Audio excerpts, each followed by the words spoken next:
विरसा सिख विरसा जान है साडी, इसनू सारे प्यार करो।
सब तेरी वड्याई कोई नाहू ना जाने मेरा।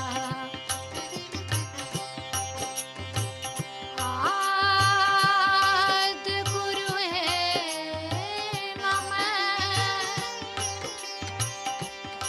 जुगाद गुरु है ना मैं, ओ सतगुरु है ना मैं, श्री गुरुदेव ना मैं।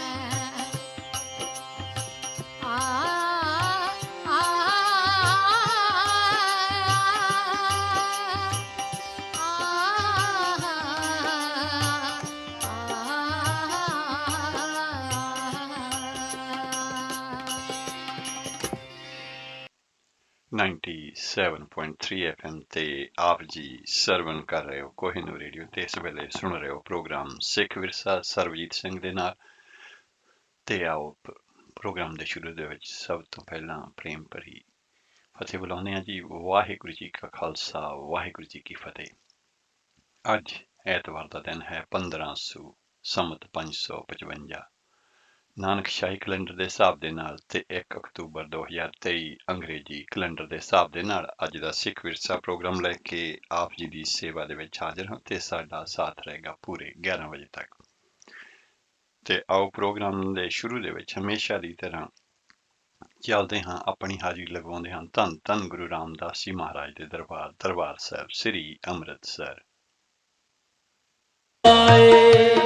देहुरे पाछे बैठा जाए, देहुरे पाछे बैठा जाए, देहुरे पाछे बैठा जाए, देहुरे पाछे बैठा जाए। जो जो नामा हर गुणे उचरे, जो जो नामा हर गुणे उचरे, भगत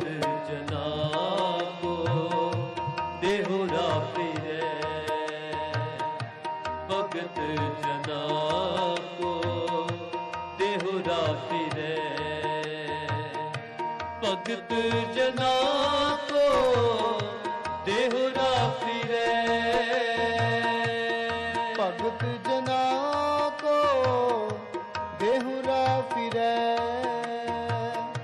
भगत जना को देहुरा फिरे, जो जो नामा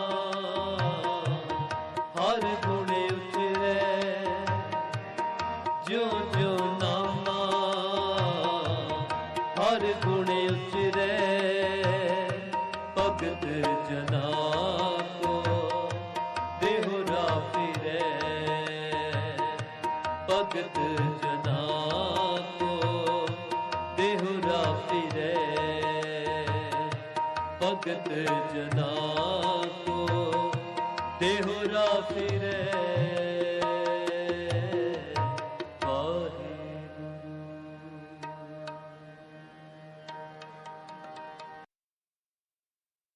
ਹੁਣੇ ਅਸੀਂ ਸੁਣ ਰਹੇ ਸੀ ਸਿੱਧਾ ਪ੍ਰਸਾਰਣ ਦਰਬਾਰ ਸਾਹਿਬ ਸ੍ਰੀ ਅੰਮ੍ਰਿਤਸਰ ਤੋਂ।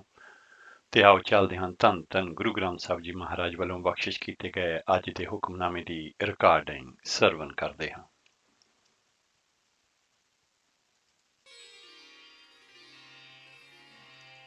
ਸਤਨਾਮ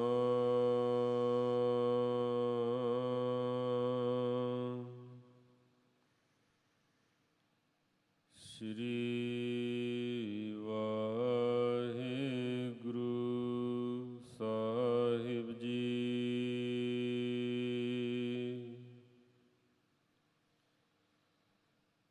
ਸੋਰਠ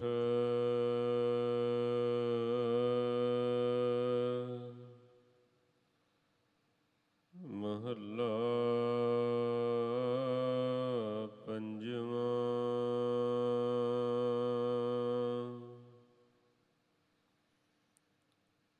ਚਰਨ ਕਮਲ ਸਿਉ ਜਾ ਕਾ ਮਨ ਲੀਨਾ,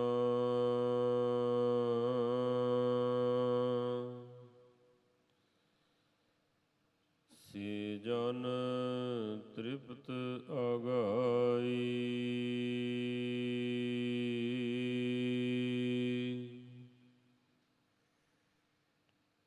ਗੁਣ ਅਮੋਲ ਜਿਸ ਹਿਰਦੈ ਨ ਵਸਿਆ,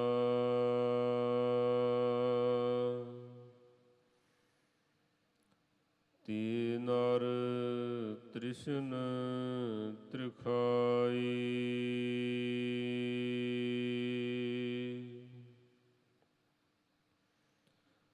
ਚਰਨ ਕਮਲ ਸਿਉ ਜਾ ਕਾ ਮਨ ਲੀਨਾ,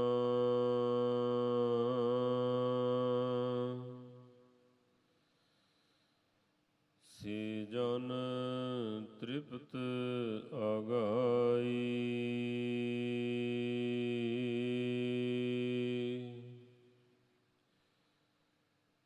ਗੁਣ ਅਮੋਲ ਜਿਸ ਹਿਰਦੈ ਨ ਵਸਿਆ,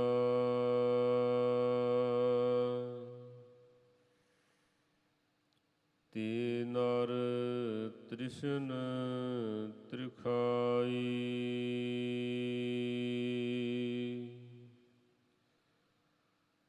ਹਰ ਆਰਾਧੇ ਅਰੋਗ ਅਨਦਾਈ।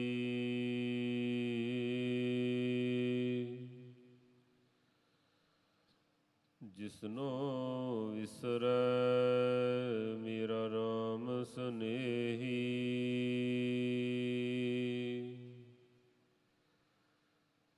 ਤਿਸ ਲਾਖ ਬੇਦਨ ਜਨ ਆਈ।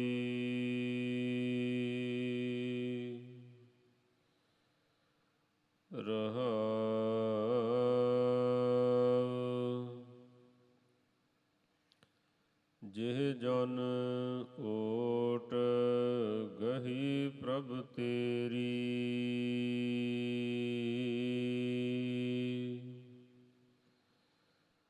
ਸੇ ਸੁਖੀਏ ਪ੍ਰਭ ਸਰਣੇ।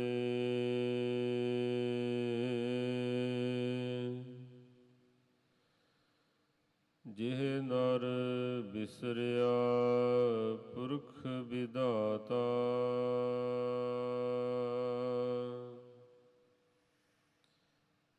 ਤੇ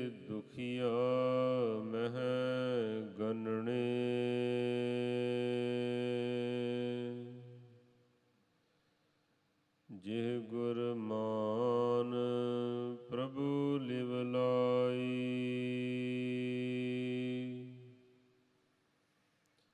ਤਿਹ ਮਹਾ ਆਨੰਦ ਰਸ ਕਰਿਆ।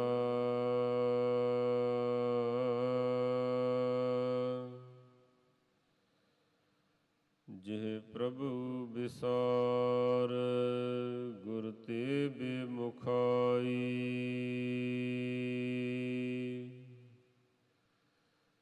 ਤੇ ਨਰਕ ਘੋਰ ਮਹਿ ਭਰਿਆ।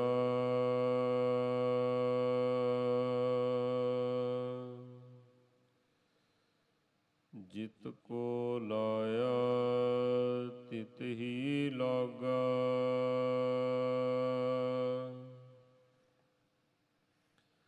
ਤੈਸੋ ਹੀ ਵਰਤਾਰਾ।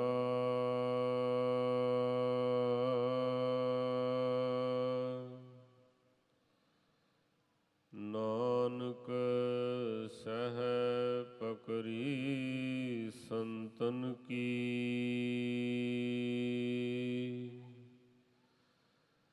ਹਿਰਦੈ ਭਏ ਮਗਨ ਚਰਨਾਰਾ।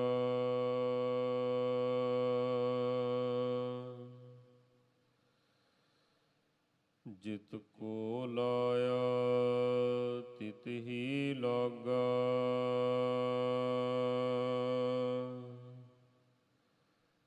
ਤੈਸੋ ਹੀ ਵਰਤਾਰਾ।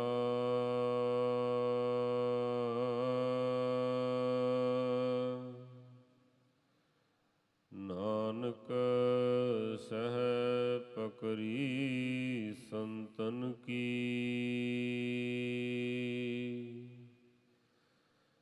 ਹਿਰਦੈ ਭਏ ਮਗਨ ਚਰਨਾਰਾ।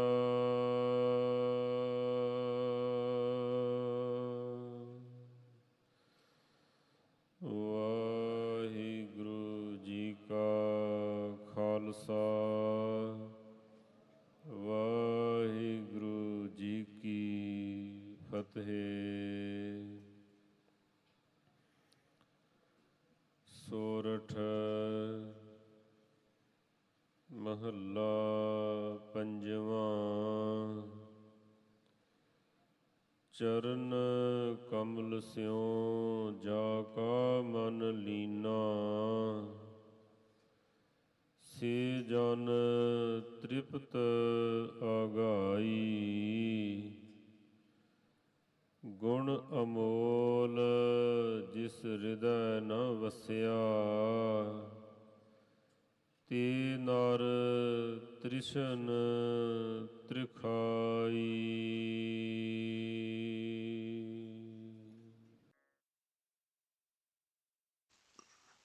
ਹੁਣੇ ਅਸੀਂ ਸੁਣ ਰਹੇ ਸੀ ਅੱਜ ਦੇ ਹੁਕਮਨਾਮੇ ਦੀ ਰਿਕਾਰਡਿੰਗ। ਇਹ ਹੁਕਮਨਾਮਾ ਸੱਚੇ ਪਾਤਸ਼ਾਹ ਨੇ ਸਾਨੂੰ ਮਿਹਰ ਕਰਕੇ ਦਰਬਾਰ ਸਾਹਿਬ ਸ੍ਰੀ ਅੰਮ੍ਰਿਤਸਰ ਵਿਖੇ ਅੱਜ ਸੁਬਾ ਬਖਸ਼ਿਸ਼ ਕੀਤਾ ਹੈ। ਅੱਜ ਦੇ ਹੁਕਮਨਾਮੇ ਦੀ ਪੰਜਾਬੀ ਵਿਆਖਿਆ ਸ਼੍ਰੋਮਣੀ ਗੁਰਦੁਆਰਾ ਪ੍ਰਬੰਧਕ ਕਮੇਟੀ ਨੇ ਇਸ ਤਰ੍ਹਾਂ ਪ੍ਰਕਾਸ਼ਿਤ ਕੀਤੀ ਹੈ। ਸੋਰਠ ਮਹੱਲਾ ਪੰਜਵਾ। ਹੇ ਭਾਈ, ਜਿਨ੍ਹਾਂ ਮਨੁੱਖਾਂ ਦਾ ਮਨ ਪ੍ਰਭੂ ਦੇ ਕੌਲ ਫੁੱਲਾਂ ਵਰਗੇ ਕੋਮਲ ਚਰਨਾਂ ਨਾਲ ਪਰਚ ਜਾਂਦਾ ਹੈ, ਉਹ ਮਨੁੱਖ ਮਾਇਆ ਵੱਲੋਂ ਪੂਰੇ ਤੌਰ 'ਤੇ ਸੰਤੋਖੀ ਰਹਿੰਦੇ ਨੇ। ਪਰ ਜਿਸ ਮਨੁੱਖ ਦੇ ਹਿਰਦੇ ਵਿੱਚ ਪਰਮਾਤਮਾ ਦੇ ਅਮੋਲਕ ਗੁਣ ਨਹੀਂ ਆ ਵਸਦੇ, ਉਹ ਮਨੁੱਖ ਮਾਇਆ ਦੀ ਤ੍ਰਿਸ਼ਨਾ ਵਿੱਚ ਫਸੇ ਰਹਿੰਦੇ ਨੇ। ਹੇ ਭਾਈ, ਪਰਮਾਤਮਾ ਦਾ ਆਰਾਧਨ ਕਰਨ ਦੇ ਨਾਲ ਨਰੋਏ ਹੋ ਜਾਈਦਾ ਹੈ, ਆਤਮਕ ਆਨੰਦ ਬਣਿਆ ਰਹਿੰਦਾ ਹੈ।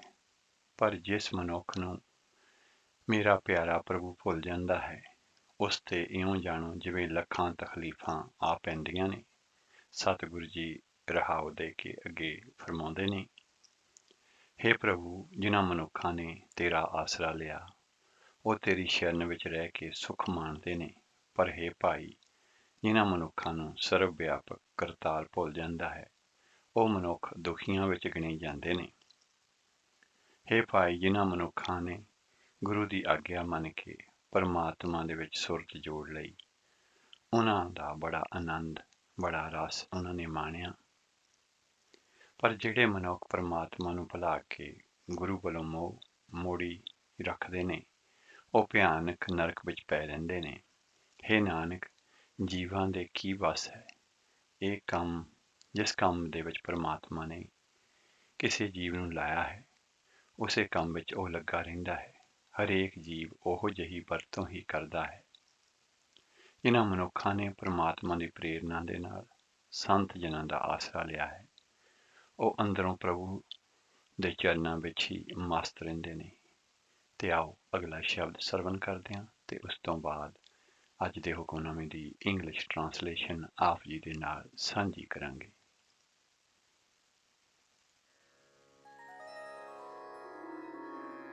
अपनी मेहर कर,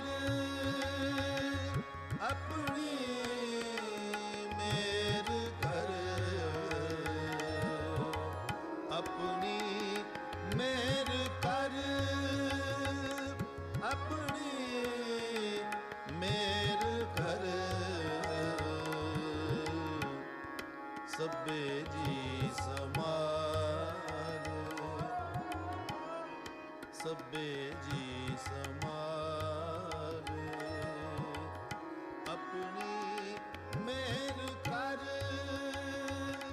अपनी मेहर कर, अपनी मेहर कर, मेहर कर, मेहर कर।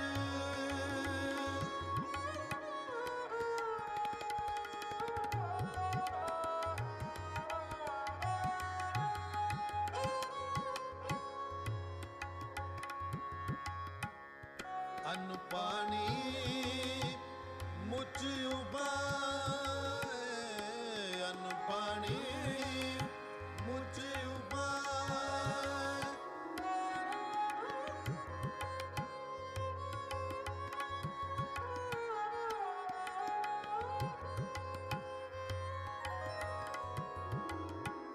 अन्न पानी मुझ उबाए, अन्न पानी मुझ उबाए। दुख दालद पन तर,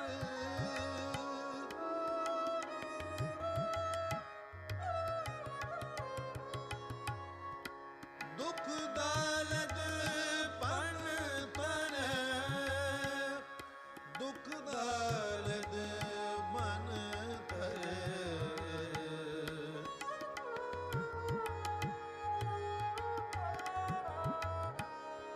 दुख दालद पन तर।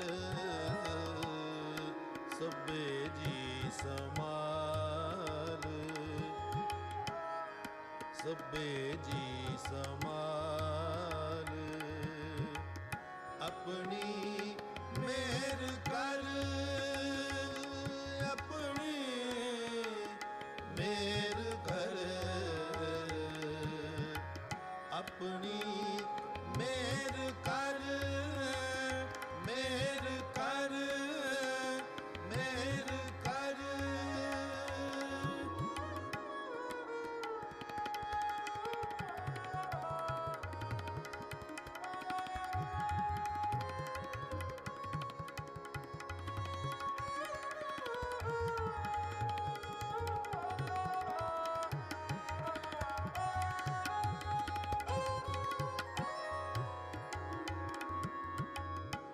अरदास सुनी दातार,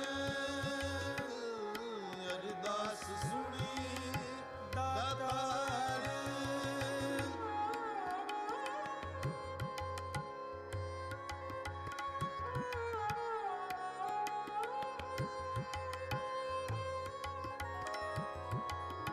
अरदास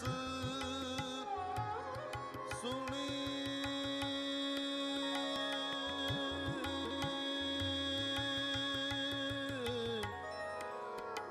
दातार, दातार।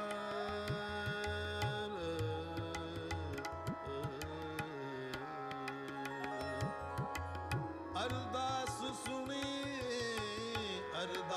ਸੁਣੀ ਦਾਤਾਰ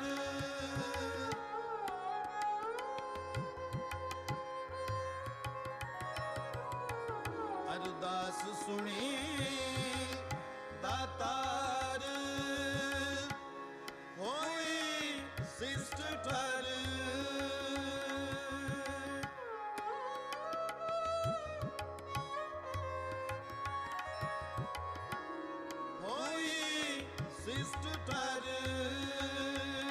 ਹੋਈ ਸਿਸ਼ਟ ਠਰ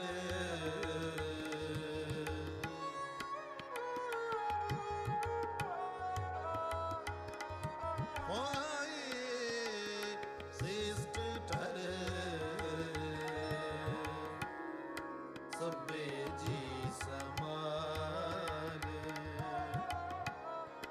ਸਭੇ ਜੀ ਸਮਾਰ ਆਪਣੀ ਮੇਰ ਕਰ ਆਪਣੀ ਮੇਰ ਕਰ ਆਪਣੀ ਮੇਰ ਕਰ ਮੇਰ ਕਰ ਮੇਰ ਕਰ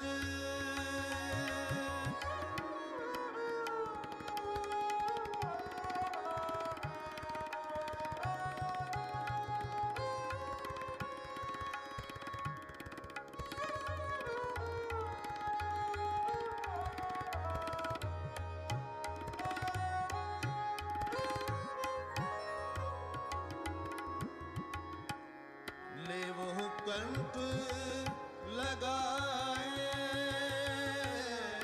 लेवो कंठ लगाए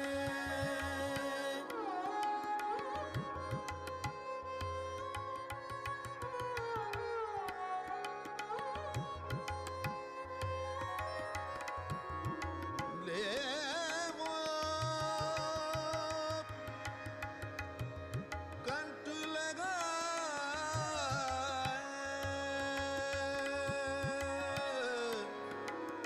कंठ लगाए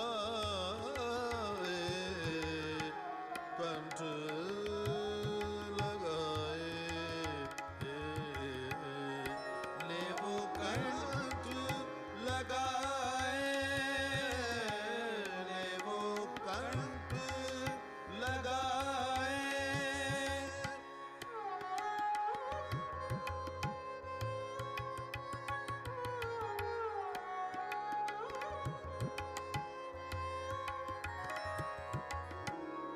लेवो कंठ लगाए लेवो कंठ लगाए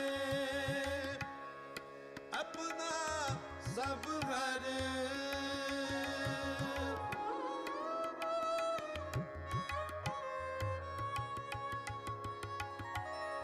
अपना सब हर अपना सब हर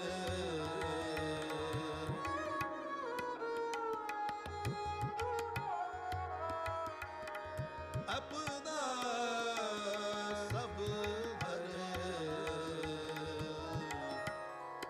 सभे जी समाल सभे जी समार अपनी मेर कर अपनी मेर कर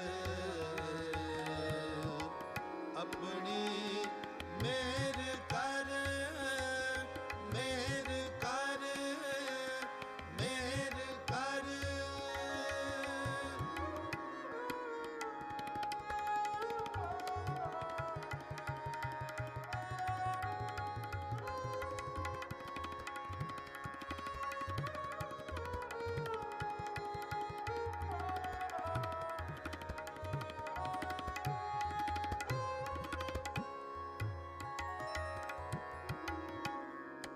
ਨਾਨਕ ਨਾਮ ਤੇ ਆਏ ਨਾਨਕ ਨਾਮ ਤੇ ਆਏ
ਨਾਨਕ ਨਾਮ ਧਿਆਏ ਨਾਨਕ ਨਾਮ ਧਿਆਏ ਪ੍ਰਭ ਕਾ ਸਫਲ ਕਰ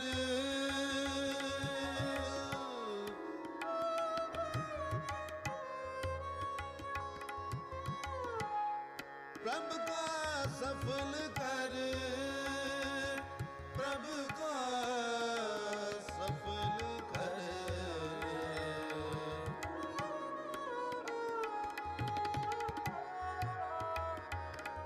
ਪ੍ਰਭ ਕਾ ਸਫਲ ਕਰ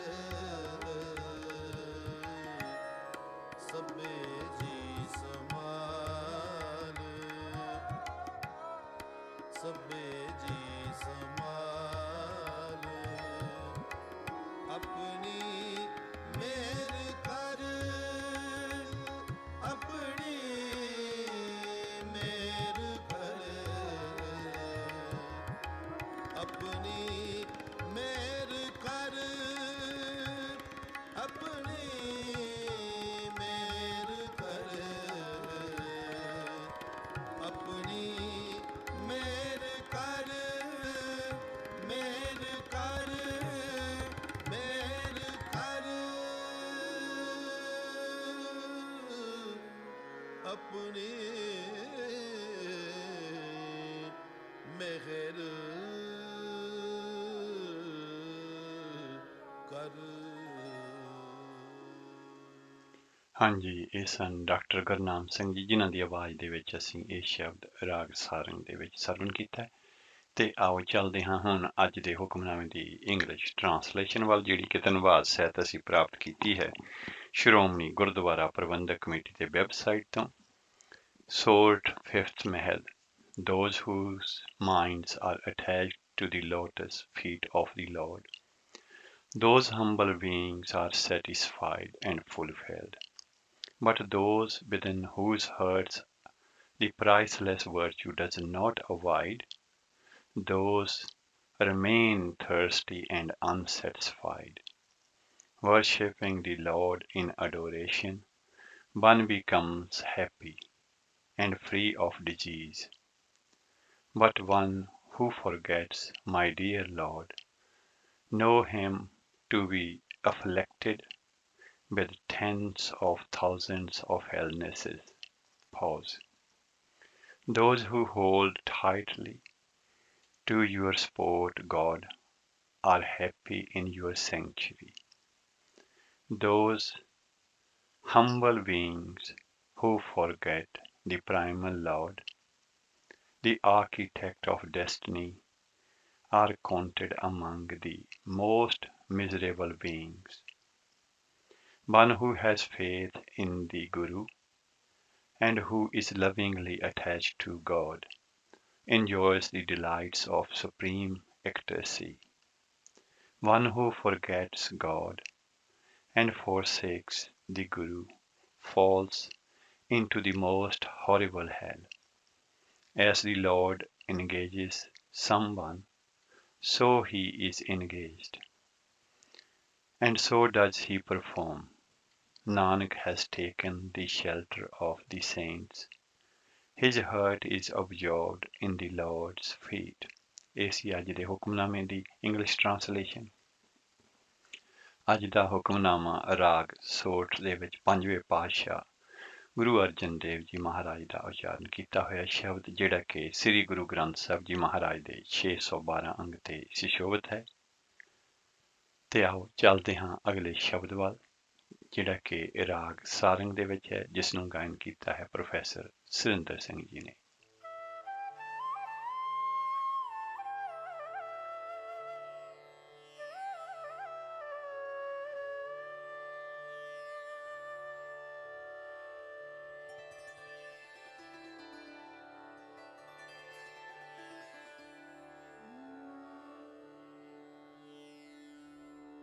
ਸਾਰਗ ਮਹਲਾ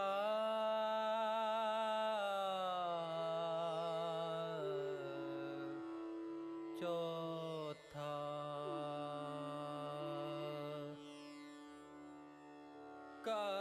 ਪੰਜਵਾਂ ਦੁਪਦੇ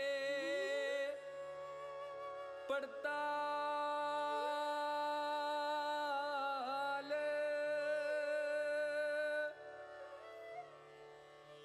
ਇੱਕ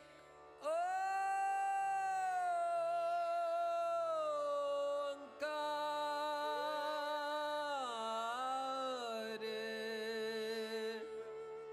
ਸਤਿਗੁਰ ਪ੍ਰਸਾਦ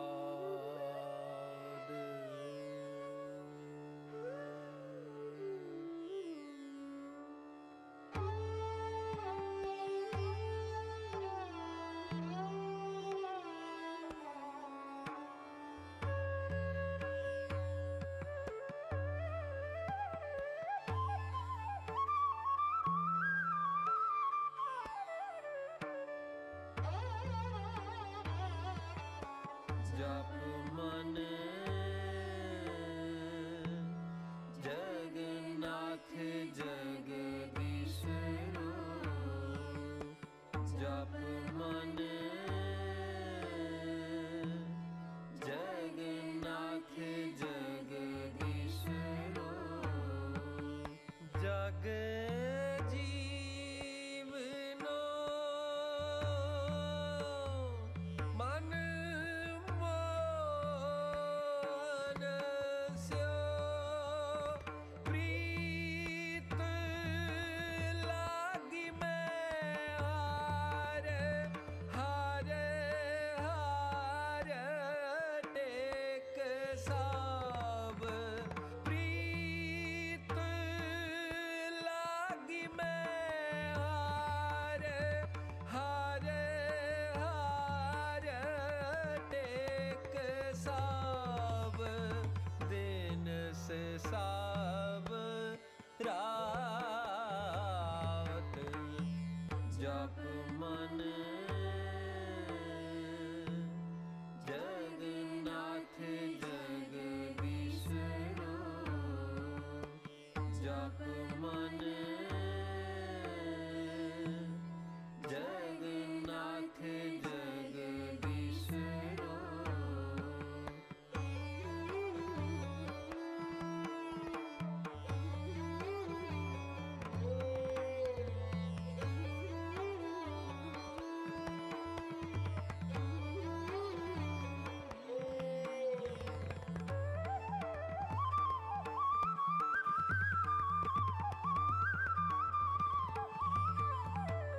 हर की उपमा अनक अनक अनक गुण गावत हर की उपमा अनक अनक अनक गुण गावत सुख नारद ब्रह्मादिक तव गुण स्वामी गणन न जात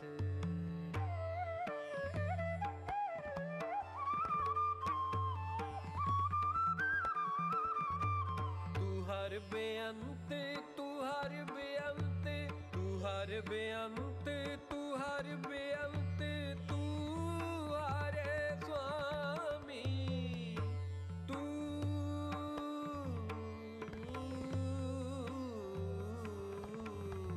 हर बेअंत तू हरे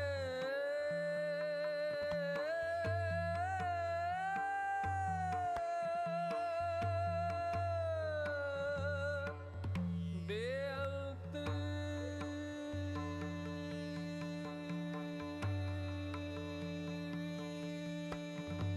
तू हर बेअंत तू हर बेअंत तू हरे स्वामी तू आपे ही जाने अपनी बात तू आपे ही जाने अपनी बात जप मन जगन्नाथ जगदीशरो जप मन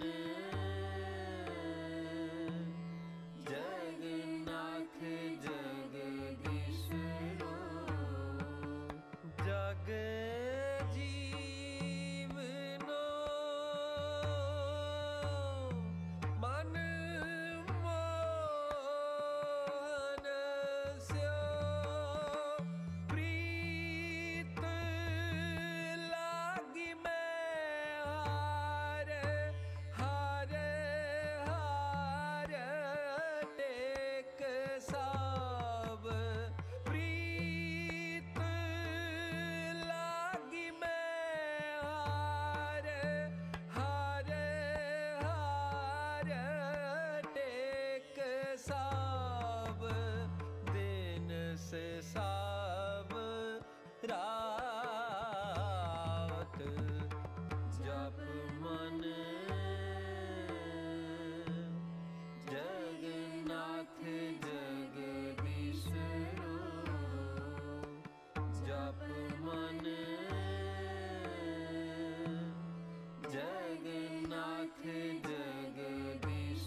हर कै निकट निकट हर निकट निकट हर निकट ही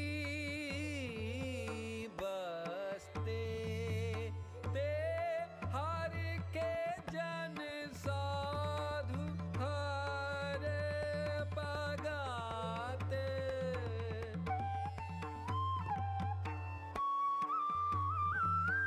ते हर के जान ते हर के जान हर स्यो रल मिले जैसे जान नानक सलल सलल मिलात जप मन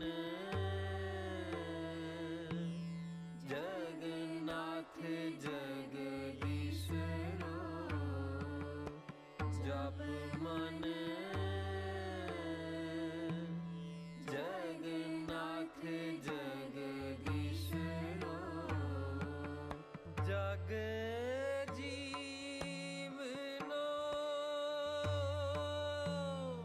मन मोहन स्यो प्रीत लागी मैं हार हार हार टेक साब प्रीत लागी मैं हार हार हार टेक साब दिन से साब रावत जप मन जगन्नाथ जगदीश्वरो जप मन जगन्नाथ जगदीश्वरो जप मन जगन्नाथ जगदीश्वरो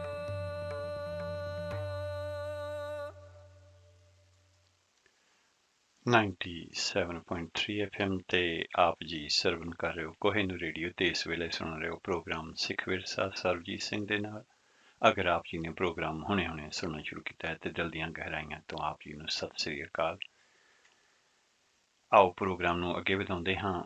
ਜਿਵੇਂ ਕਿ ਸਾਡੇ ਸਰੋਤੇ ਜਾਣਦੇ ਨੇ ਕਿ ਅਸੀਂ ਲੜੀਵਾਰ ਵਿਚਾਰਾਂ ਜਿਹੜੀਆਂ ਨੇ ਉਹ ਪ੍ਰੋਗਰਾਮ ਦੇ ਦੂਸਰੇ ਹਿੱਸੇ ਦੇ ਵਿੱਚ ਰੱਖਦੇ ਹਾਂ। ਭਾਵੇਂ ਕਿ ਹਜੇ ਕੁਝ ਸਮਾਂ ਰਹਿੰਦਾ ਹੈ ਦੂਸਰਾ ਹਿੱਸਾ ਪ੍ਰੋਗਰਾਮ ਦਾ ਸ਼ੁਰੂ ਹੋਣ ਤੇ।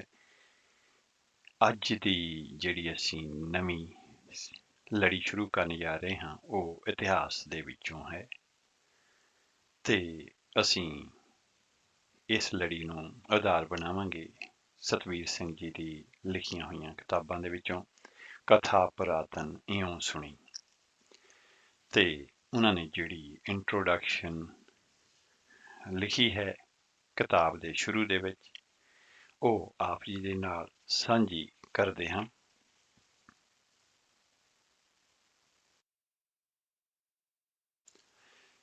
ਆਪ ਲਿਖਦੇ ਨੇ ਰਾਇਸਾ ਪਿਆਰੇ ਕਾ ਰਾਇਸਾ।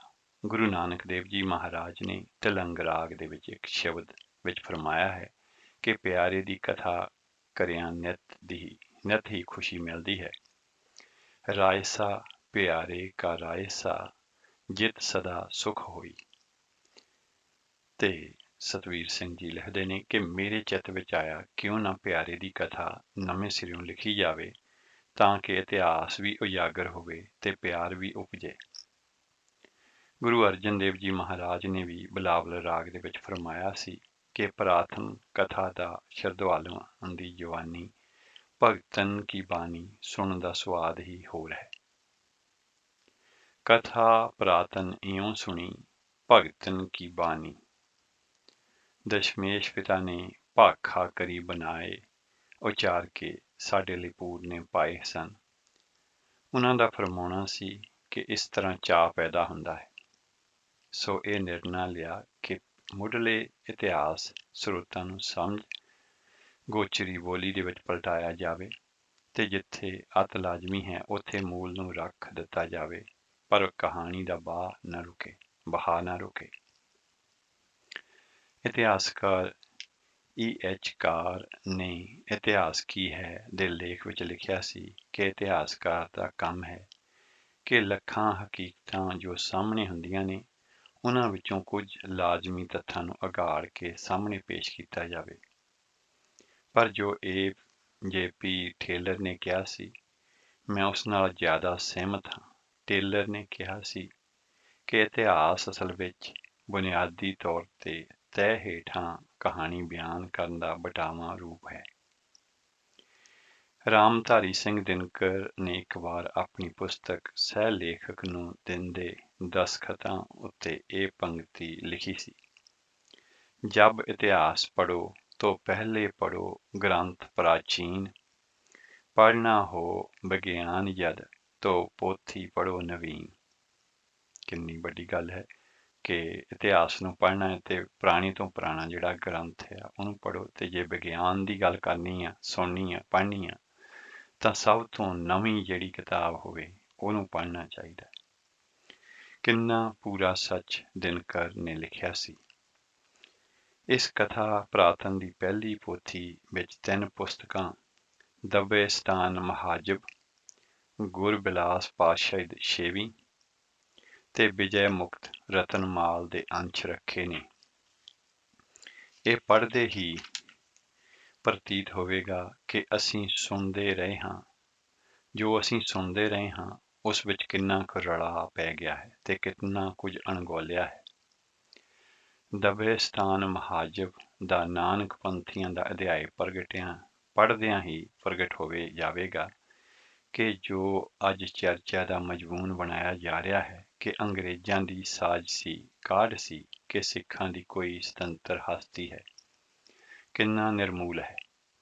ਮੋਹਸਨ ਫਾਨੀ ਨੇ ਪਹਿਲੀ ਪੰਕਤੀ ਦੇ ਹੀ ਇਹ ਲਿਖੀ ਹੈ ਕਿ ਸਿੱਖ ਧਰਮ ਵਿੱਚ ਨਾ ਬੁੱਤਖਾਨਾ ਹੈ ਤੇ ਨਾ ਹੀ ਬੁੱਤ ਪ੍ਰਸਤੀ, ਅਤੇ ਸਿੱਖਾਂ ਦਾ ਵਿਸ਼ਵਾਸ ਹੈ ਕਿ ਗੁਰੂ ਨਾਨਕ, ਗੁਰੂ ਹਰਗੋਬਿੰਦ ਤੇ ਗੁਰੂ ਹਰਰਾਏ ਵਿੱਚ ਰਤਾ ਵੀ ਅੰਤਰ ਨਹੀਂ।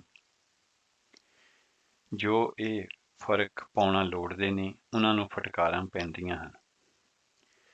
ਗੁਰੂ ਨਾਨਕ ਦੇਵ ਜੀ ਬਾਰੇ ਜੋ ਦਬੇਸਤਾਨ ਵਿੱਚ ਲਿਖਿਆ ਹੈ ਉਹ ਉਚੇਚੇ ਤੌਰ ਤੇ ਪੜ੍ਹਨ ਵਾਲਾ ਹੈ।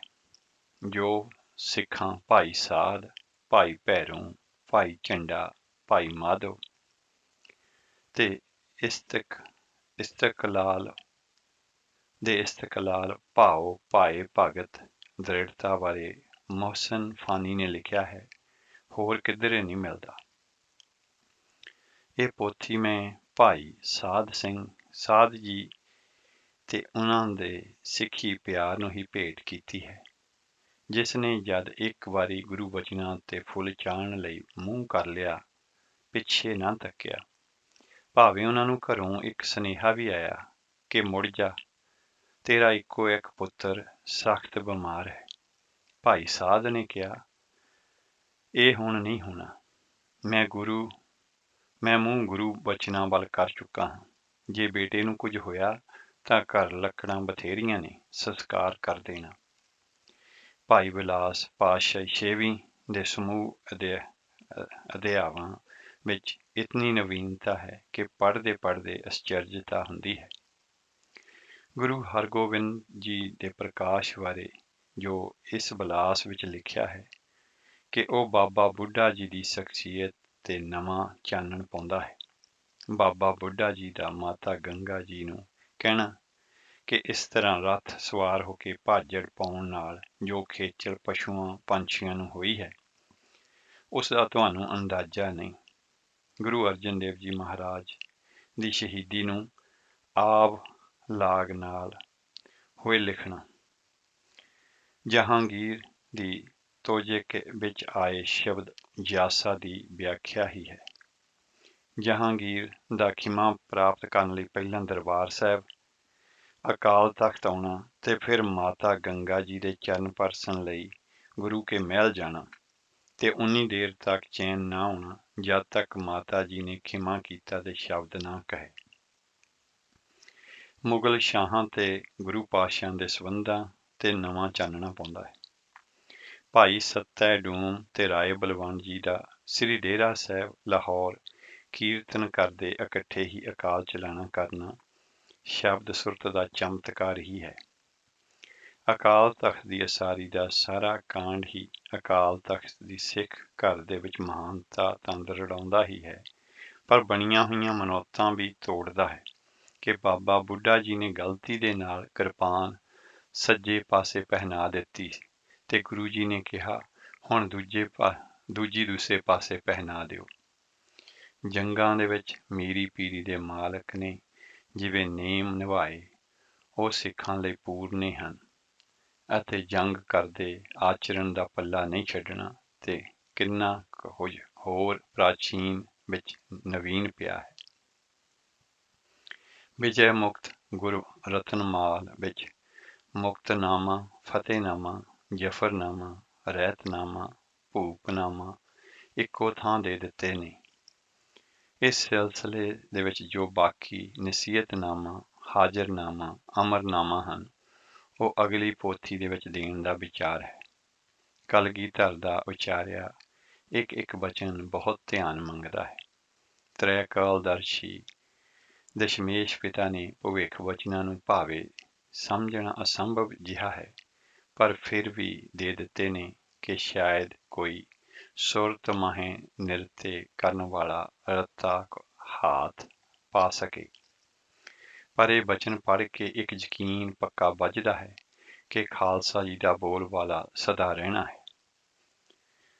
ਮੈਨੂੰ ਪੂਰਨ ਆਸ ਹੈ ਕਿ ਇਹ ਸਾਰੀਆਂ ਪੋਥੀਆਂ ਵੀ ਪਹਿਲਾਂ ਵਰਗਾ ਹੀ ਪਾਠਕਾਂ ਦਾ ਮਾਣ ਤੇ ਪ੍ਰਸ਼ੰਸਾ ਪਾਉਣਗੀਆਂ। 5 ਪੋਥੀਆਂ ਦੇ ਵਿੱਚ ਸਾਰਾ ਮੂਲਕ ਇਤਿਹਾਸ ਦੇਣ ਦਾ ਵਿਚਾਰ ਹੈ। ਫਿਲਾਸਫਰ ਸ਼ੋਪਨੀਅਰ ਨੇ ਕਥਨ ਕੀਤਾ ਸੀ ਕਿ ਸਮੁੱਚੇ ਸੰਸਾਰ ਦੇ ਵਿੱਚ ਮੂਲਕ ਪੁਸਤਕ ਨੂੰ ਵਾਚਣ ਤੋਂ ਬਗੈਰ ਹੋਰ ਕੋਈ ਉੱਤਮ ਪੜ੍ਹਾਈ ਨਹੀਂ। ਇਹ ਲਾਹੇਵੰਦ ਤਾਂ ਹੁੰਦੀ ਹੀ ਹੈ, ਵਡਿਆਈ ਵੀ ਬਖਸ਼ਦੀ ਹੈ। ਇਹ ਮੁੱਖ ਬੰਦ ਰਾਇਸਾ ਪਿਆਰੇ ਘਰ ਆਇਸਾ ਪਿਆ ਲਿਖਦਾ ਹਾਂ ਤਾਂ 1 ਫਰਵਰੀ ਨੂੰ ਸ਼ਾਮ ਵੇਲੇ ਸਰੀਰ ਨੂੰ ਖੇਚਲ ਹੋ ਗਈ। ਇੱਕ ਤੂਫਾਨ ਜਿਹਾ ਜੋ ਝੁੱਲਿਆ ਤੇ ਲੰਘ ਗਿਆ। ਮਿੱਤਰਾਂ ਨੇ ਤੇ ਡਾਕਟਰ ਨੇ ਸਮੇਂ ਸਿਰ ਕੁਮਕ ਪਹੁੰਚਾ ਕੇ ਆਂਚ ਨਾ ਆਉਣ ਦਿੱਤੀ। ਔਖਦਾਏ ਰਾਸ ਵਿੱਚ ਆਪ ਖਲੋਇਆ, ਹਰ ਹਾਂ ਦੁੱਖ ਰੋਗ ਸਭ ਪਾਪ ਤਨ ਤੇ ਖਿਸਰਿਆ। ਕਰਤਾ ਪੁਰਖ ਅੱਗੇ ਇਹ ਹੀ ਅਰਦਾਸ ਹੈ ਕਿ ਮਿਹਰ ਦਾ ਹੱਥ ਸਿਰ ਤੇ ਰੱਖੇ ਤੇ ਛੋਏ ਹੋਏ ਕਾਰਜਾਂ ਨੂੰ ਸੰਪੂਰਨ ਕਰਾਉਣਾ। ਪ੍ਰਸਿੱਧ ਆਰਟਿਸਟ ਸ੍ਰੀ ਬੋਧਰਾਜ ਨੇ ਇਸ ਦਾ ਟਾਈਟਲ ਦਿਲ ਦੀਆਂ ਡੂੰਘਾਈਆਂ ਤੇ ਦਿਮਾਗ ਦੀਆਂ ਉਚਾਈਆਂ ਤੋਂ ਬਣਾਇਆ ਹੈ। ਪੁਰਾਤਨਤਾ ਦੀ ਝਲਕ ਨਾਲ ਨਵੇਂ ਰੰਗ ਵੀ ਉਹਨਾਂ ਨੇ ਬਖੇਰੇ ਹਨ। ਮੈਨੂੰ ਖੁਸ਼ੀ ਹੈ ਕਿ ਸਰਦਾਰ ਮਹਿਤਾਬ ਸਿੰਘ ਜੀ ਨੇ ਬੜੇ ਚਾਅ ਦੇ ਨਾਲ ਸਾਰੀਆਂ ਪੋਥੀਆਂ ਛਾਪ ਰਹੇ ਨੇ।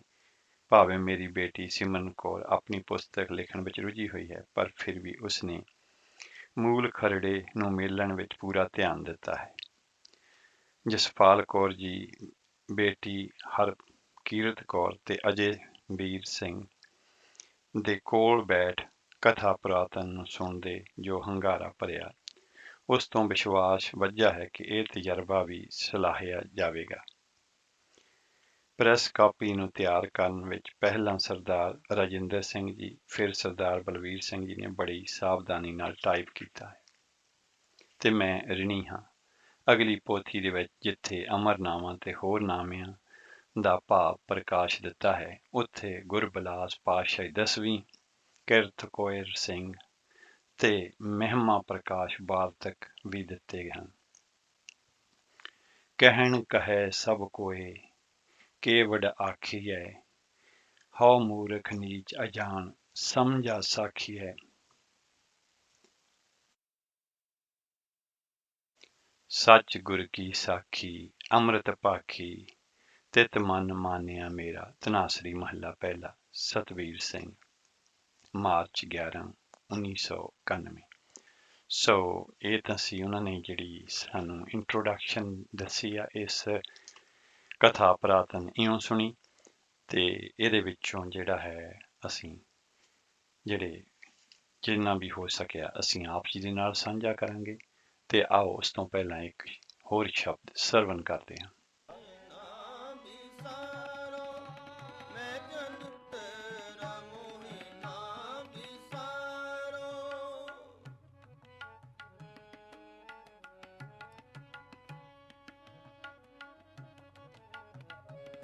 ਮੋਹਿ ਨਾ ਵਿਸਾਰੋ ਮੈਂ ਜਨ ਤੇਰਾ ਮੋਹਿ ਨਾ ਵਿਸਾਰੋ ਮੈਂ ਜਨ ਤੇਰਾ ਰਾਮ ਗੁਸਈਆ ਜੀ ਕੀ ਜੀਵਨਾ ਰਾਮ ਗੁਸਈਆ ਜੀ ਕੀ ਜੀਵਨਾ ਮੋਹਿ ਨਾ ਵਿਸਾਰੋ ਮੈਂ ਜਨ ਤੇਰਾ ਮੋਹਿ ਨਾ ਵਿਸਾਰੋ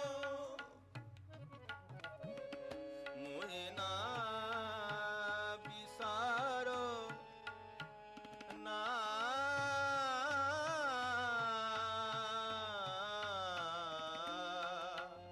ਨਾ ਵਿਸਾਰੋ ਮੋਹਿ ਨਾ ਵਿਸਾਰੋ ਮੈਂ ਜਨ ਤੇਰਾ ਮੋਹਿ ਨਾ ਵਿਸਾਰੋ ਮੈਂ ਜਨ ਤੇਰਾ ਰਾਮ ਗੁਸਈਆ ਜੀ ਕੀ ਜੀਵਨਾ ਰਾਮ ਗੁਸਈਆ ਜੀ ਕੀ ਜੀਵਨਾ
ਕਹਿ ਰਵਿਦਾਸ ਪਰੋਂ ਤੇਰੀ ਸਾਂਭਾ ਕਹਿ ਰਵਿਦਾਸ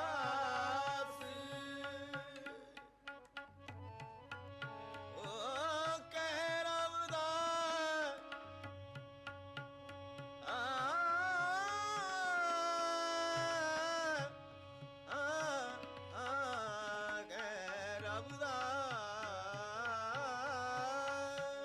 ਕਹਿ ਰਵਿਦਾਸ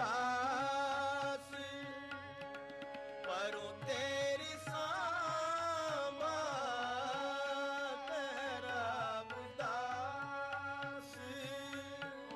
ਪਰੋਂ ਤੇਰੀ ਸਾਂਭਾ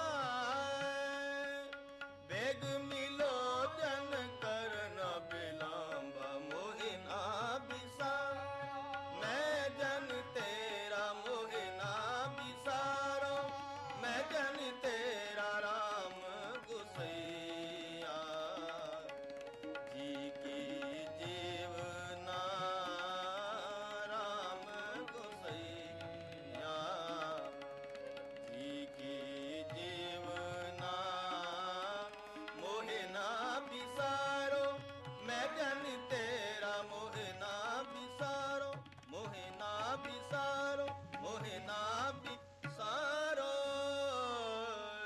ਨਾ ਬਿਸਾਰੋ। ਹਾਂਜੀ, ਇਹ ਸਨ ਭਾਈ ਕਨਵਰਪਾਲ ਸਿੰਘ ਜੀ, ਜਿਨ੍ਹਾਂ ਦੀ ਆਵਾਜ਼ ਦੇ ਵਿੱਚ ਅਸੀਂ ਇਹ ਸ਼ਬਦ ਸਰਵਣ ਕੀਤਾ ਹੈ।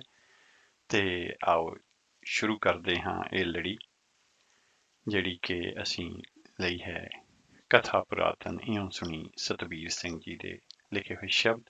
ਜਿਵੇਂ ਕਿ ਅਸੀਂ ਇੰਟਰੋਡਕਸ਼ਨ ਦੇ ਵਿੱਚ ਇਹ ਜਾਣਿਆ ਹੈ ਕਿ ਉਹ ਸਾਨੂੰ ਜਿਹੜੇ ਪੁਰਾਣੇ ਗ੍ਰੰਥ ਨੇ ਉਹਨਾਂ ਦੇ ਵਿੱਚ ਸਿੱਖ ਧਰਮ ਬਾਰੇ ਕੀ ਲਿਖਿਆ ਹੈ ਉਹ ਸਾਡੇ ਸਨਮੁਖ ਕਰ ਰਹੇ ਨੇ। ਜਿਤਨਾ ਵੀ ਹੋ ਸਕੇ ਸੌਖੇ ਸ਼ਬਦਾਂ ਦੇ ਵਿੱਚ, ਤੇ ਨਾਲ ਦੀ ਨਾਲ ਉਹਨਾਂ ਨੇ ਰੈਫਰੈਂਸ ਦੇ ਲਈ ਜਿਹੜੇ ਹੈ ਕੋਟ ਵੀ ਦਿੱਤੇ ਨੇ, ਜਿਹੜੇ ਕਿ ਅਸੀਂ ਪੜ੍ਹਨ ਦੀ ਕੋਸ਼ਿਸ਼ ਕਰਾਂਗੇ। ਪਰ ਕਿਉਂਕਿ ਕਈ ਫਾਰਸੀ ਜਾਂ ਹੋਰ ਜ਼ੁਬਾਨਾਂ ਦੇ ਵਿੱਚ ਨੇ, ਅਸੀਂ ਐਸੀ ਉਚਾਰਨ ਦੇ ਵਿੱਚ ਕਿਸੇ ਗਲਤੀ ਦੇ ਲਈ ਪਹਿਲੇ ਹੀ ਮੁਆਫੀ ਦੇ ਜਾਚਕ ਹਾਂ। ਤੇ ਪਹਿਲਾ ਹੈ, ਉਹਨਾਂ ਨੇ ਲਿਖਿਆ ਹੈ ਦਵੈਸਤਾਨ ਮਹਾਜਬ। ਮਹਾਜਬ ਨਾਨਕ ਪੰਥੀਆਂ। ਸੋ ਇਹ ਜਿਹੜਾ ਹੈ ਲੇਖਕ, ਇਹ ਗੁਰੂਆਂ ਦੇ ਸਮੇਂ ਦਾ ਸਮਕਾਲੀ ਹੈ ਤੇ ਉਹਨੇ ਕੀ ਸਿੱਖਾਂ ਦੇ ਬਾਰੇ ਲਿਖਿਆ ਹੈ ਉਹ ਸਾਡੇ ਸਨਮੁਖ ਕਰਨ ਜਾ ਰਹੇ ਨੇ। ਲੇਖਕ ਲਿਖਦੇ ਨੇ ਕਿ ਸਭ ਤੋਂ ਪੁਰਾਣੀ ਫਾਰਸੀ ਦੀ ਪੁਸਤਕ ਜਿਹਦੇ ਵਿੱਚ ਸਿੱਖ ਗੁਰੂ ਸਾਹਿਬਾਨ, ਗੁਰਸਿੱਖਾਂ ਤੇ ਸਿੱਖ ਰਹੁ ਰੀਤੀ ਬਾਰੇ ਲਿਖੇ ਨੂੰ ਪ੍ਰਮਾਣਿਤ ਮੰਨਿਆ ਗਿਆ ਹੈ, ਉਹ ਹੈ ਦਵੈਸਤਾਨ ਮਜ਼ਾਹਬ। ਇਸ ਪੁਸਤਕ ਦਾ ਲੇਖਕ ਮੁਹਸਨ ਫਾਨੀ ਦੇ ਨਾਂ ਦੇ ਨਾਲ ਪ੍ਰਸਿੱਧ ਹੋਇਆ ਹੈ, ਪਰ ਇਸ ਦਾ ਨਾਂ ਮੋਵਿਦ ਅਰਦਸਤਾਨੀ ਸੀ। ਰਹਿਣ ਵਾਲਾ ਉਹ ਕਸ਼ਮੀਰ ਦਾ ਸੀ ਤੇ ਸੱਚ ਦੀ ਭਾਲ ਦੇ ਵਿੱਚ ਵੱਖ-ਵੱਖ ਧਰਮਾਂ ਦੀਆਂ ਸੱਚਾਈਆਂ ਦੀ ਖੋਜ ਉਸ ਨੂੰ ਮਸ਼ਹਦ ਭਾਵ ਕਿ ਇਰਾਨ ਤੱਕ ਲੈ ਗਈ।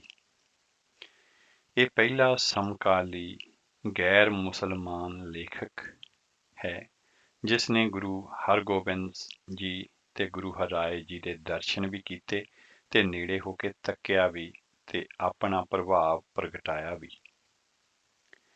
ਇਸ ਪੁਸਤਕ ਦੇ ਵਿੱਚ ਇੱਕ ਕਾਂਡ ਨਾਨਕ ਪੰਥੀਆਂ ਹੈ, ਜਿਸ ਦਾ ਪਹਿਲਾ ਫਿਕਰਾ ਹੈ ਨਾਨਕ ਪੰਥੀ ਜੋ ਗੁਰਸਿੱਖ ਕਰਕੇ ਜਾਣੇ ਜਾਂਦੇ ਨੇ, ਨਾ ਉਹ ਮੰਨਦੇ ਹਨ ਬੁੱਤ ਨੂੰ ਤੇ ਨਾ ਹੀ ਬੁੱਤਖਾਨੇ ਨੂੰ।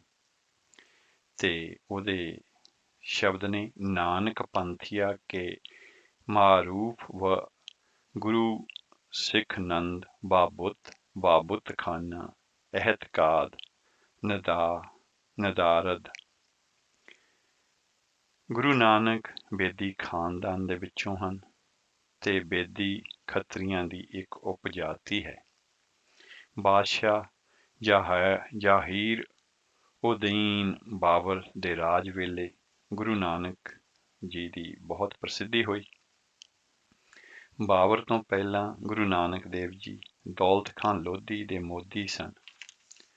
ਮੋਦੀ ਸਰਕਾਰ ਦਾ ਹਰ ਪ੍ਰਕਾਰ ਦਾ ਅੰਨ ਭੰਡਾਰ ਦਾ ਰਾਖਾ ਹੁੰਦਾ ਹੈ। ਤੇ ਲੇਖਕ ਦੇ ਸ਼ਬਦਾਂ ਵਿੱਚ ਮੋਦੀ ਆ ਅਸਤ ਕੇ ਗਲਾਤ ਅਵੇਦਸਤੇ ਉਬਾਸ਼ਦ। ਗੁਰੂ ਨਾਨਕ ਦੇਵ ਜੀ ਘੱਟ ਖਾਂਦੇ, ਹੱਥ ਉਹਨਾਂ ਦਾ ਬੜਾ ਖੁੱਲ੍ਹਾ ਸੀ, ਦਿਲ ਦਰਿਆ, ਲੋੜਵੰਦ ਦੀ ਲੋੜ ਪੁੱਜ ਕੇ ਪੂਰੀ ਕਰਦੇ। ਗ੍ਰਸਤ ਦੇ ਵਿੱਚ ਅਦਾਸ ਸਨ। ਇੱਕ ਵਾਰੀ ਆਪਣੇ ਹਿੱਸੇ ਜੋ ਕਿ ਉਹਨਾਂ ਨੂੰ ਅਲੂਫਾ ਮਿਲਦਾ ਸੀ ਦਾ ਸਾਰਾ ਅੰਨ ਅਤੇ ਸ਼ਾਹੀ ਭੰਡਾਰ ਵੀ ਵੰਡ ਦਿੱਤਾ। ਦੌਲਤ ਖਾਂ ਨੇ ਸੁਣਿਆ ਤਾਂ ਅਚਰਜ ਹੋਇਆ, ਪਰ ਜਦ ਦੀਦਾਰ ਹੋਏ ਤਾਂ ਨੂਰ ਦੀ ਝਲਕ ਦੇਖ ਕੇ ਦਰਵੇਸ਼ ਜਾਣ ਕੇ ਕੋਈ ਕਾਰਵਾਈ ਕਰਨ ਤੋਂ ਸੰਕੋਚ ਕੀਤਾ। ਚੂੰ ਦਰ ਨਾਨਕ ਆਸਾਰੇ ਅਜ ਦਰਵੇਸ਼ੀ ਯਾਫਤ, ਦਸਤ ਅਜ ਆਜਰ ਦਨੇ ਊ ਬਾਜ ਦਾਸ਼ਤ। ਉਹਨਾਂ ਦੀ ਵਡਿਆਈ ਦੇਖ ਕੇ ਕਈ ਸਿੱਖ ਬਣੇ। ਗੁਰੂ ਨਾਨਕ ਕੇਵਲ ਇੱਕ ਵਾਹਿਗੁਰੂ ਵਿੱਚ ਹੀ ਯਕੀਨ ਰੱਖਦੇ ਸਨ। ਨਾਨਕ ਕਾਇਲ ਬਾ ਤੌਹੀਦ ਬਾਰੀ ਬੂਦ। ਆਵਾਗਮਨ ਦੇ ਵਿੱਚ ਉਹਨਾਂ ਦਾ ਯਕੀਨ ਸੀ। ਦੁੱਖ ਨਾ ਦੇ ਕਿਸੇ ਜੀ ਉਹਨਾਂ ਦਾ ਫਰਮਾਨ ਸੀ।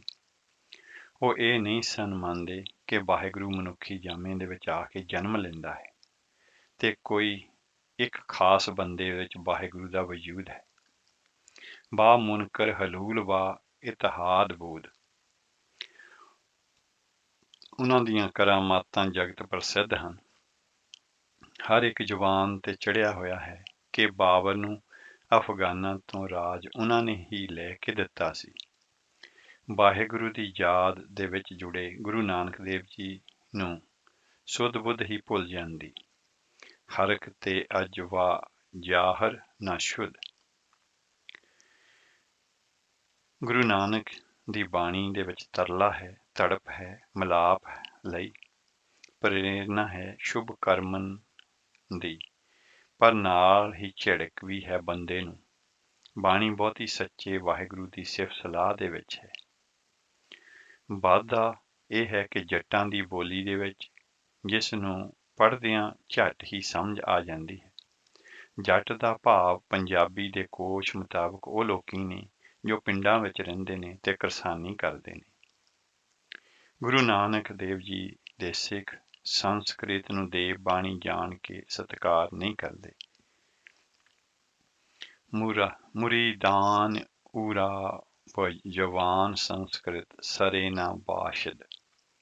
ਪਾਤਾਲ ਲਖ ਆਗਾਸ। ਗੁਰੂ ਨਾਨਕ ਦੇਵ ਜੀ ਦਾ ਉਚਾਰਨ ਕੀਤਾ ਹੋਇਆ ਹੈ। ਉਹਨਾਂ ਦਾ ਇਹ ਵੀ ਕਹਿਣਾ ਹੈ ਕਿ ਕਿਸੇ ਪੀਰ ਪੈਗੰਬਰ ਅਵਤਾਰ ਤੇ ਸਿੱਖ ਨੇ ਜੋ ਕੁਝ ਪਾਇਆ ਹੈ ਭਗਤੀ ਕਰਕੇ ਪਾਇਆ ਹੈ। ਜਿਸ ਕਿਸੇ ਨੇ ਵੀ ਉਸ ਦੀ ਭਗਤੀ ਭਾਵੇਂ ਕਿਸੇ ਵੀ ਧਰਮ ਦਾ ਹੈ ਤੇ ਜਿਸ ਮਰਜ਼ੀ ਰਾਹੋਂ ਆਵੇ ਪ੍ਰਭੂ ਪਿਆਰਾ ਹੋ ਜਾਂਦਾ ਹੈ। ਨਾਲ ਅਮਲ ਦੀ ਵੀ ਬੜੀ ਲੋੜ ਹੈ। ਜੀ ਦਇਆ ਨਾਲ ਹੀ ਕੋਈ ਵਾਹਿਗੁਰੂ ਦੇ ਨੇੜੇ ਹੁੰਦਾ ਹੈ। ਵਸੀਲਾ ਇਹ ਤਕਰਵਾ ਇਹ ਹੱਕ ਨਿਆਜਰਦਾਨੇ ਜਾਨਵਰ ਅਸਤ ਬੀਸਤ। ਸੱਚੇ ਮਾਰਗ ਚੱਲਦਿਆਂ ਹੀ ਮੁਕਤੀ ਮਿਲਦੀ ਹੈ ਤੇ ਸੱਚੇ ਨੂੰ ਹੀ ਵਾਹਿਗੁਰੂ ਨਵਾਜਦਾ ਹੈ। ਰਾਸਤੀ ਆਵਰ ਕੇ ਸਵੀ ਰਸਤਗਾਰ, ਰਾਸਤੀ ਅਜ ਤੋਂ ਜਫਰ ਅਜ ਕਰਦਗਾਰ। ਗੁਰੂ ਦੇ ਪੈਰੋਕਾਰੀ ਕਰਤਾਰੀ ਕਹਿਲਾਉਂਦੇ ਹਨ। ਗੁਰੂ ਨਾਨਕ ਦੇ ਨਾਮ ਲੇਵਿਆਂ ਨੂੰ ਕਰਤਾਰੀ ਕਹਿੰਦੇ ਸਨ। ਗੁਰੂ ਨਾਨਕ ਨੇ ਗੁਰਗੱਦੀ ਦੀ ਜ਼ਿੰਮੇਵਾਰੀ ਆਪਣੇ ਪੁੱਤਰਾਂ ਨੂੰ ਨਾ ਦਿੱਤੀ। ਗੁਰੂ ਅੰਗਦ ਦੇਵ ਜੀ ਜੋ ਕਿ ਤ੍ਰਿਹਨ ਖੱਤਰੀ ਸਨ ਨੂੰ ਰੂਹਾਨੀ ਰਾਜ ਦਿੱਤਾ। ਗੁਰੂ ਅੰਗਦ ਦੇਵ ਜੀ ਨੂੰ ਅੱਗੋਂ ਗੁਰੂ ਅਮਰਦਾਸ ਜੀ ਨੂੰ ਤੇ ਉਹਨਾਂ ਸੋਢੀ ਗੁਰੂ ਰਾਮਦਾਸ ਜੀ ਨੂੰ ਸੌਂਪਿਆ, ਜਿਨ੍ਹਾਂ ਨੂੰ ਉਹਨਾਂ ਦੇ ਸੇਵਕ ਸ੍ਰੀ ਗੁਰੂ ਕਹਿੰਦੇ ਸਨ।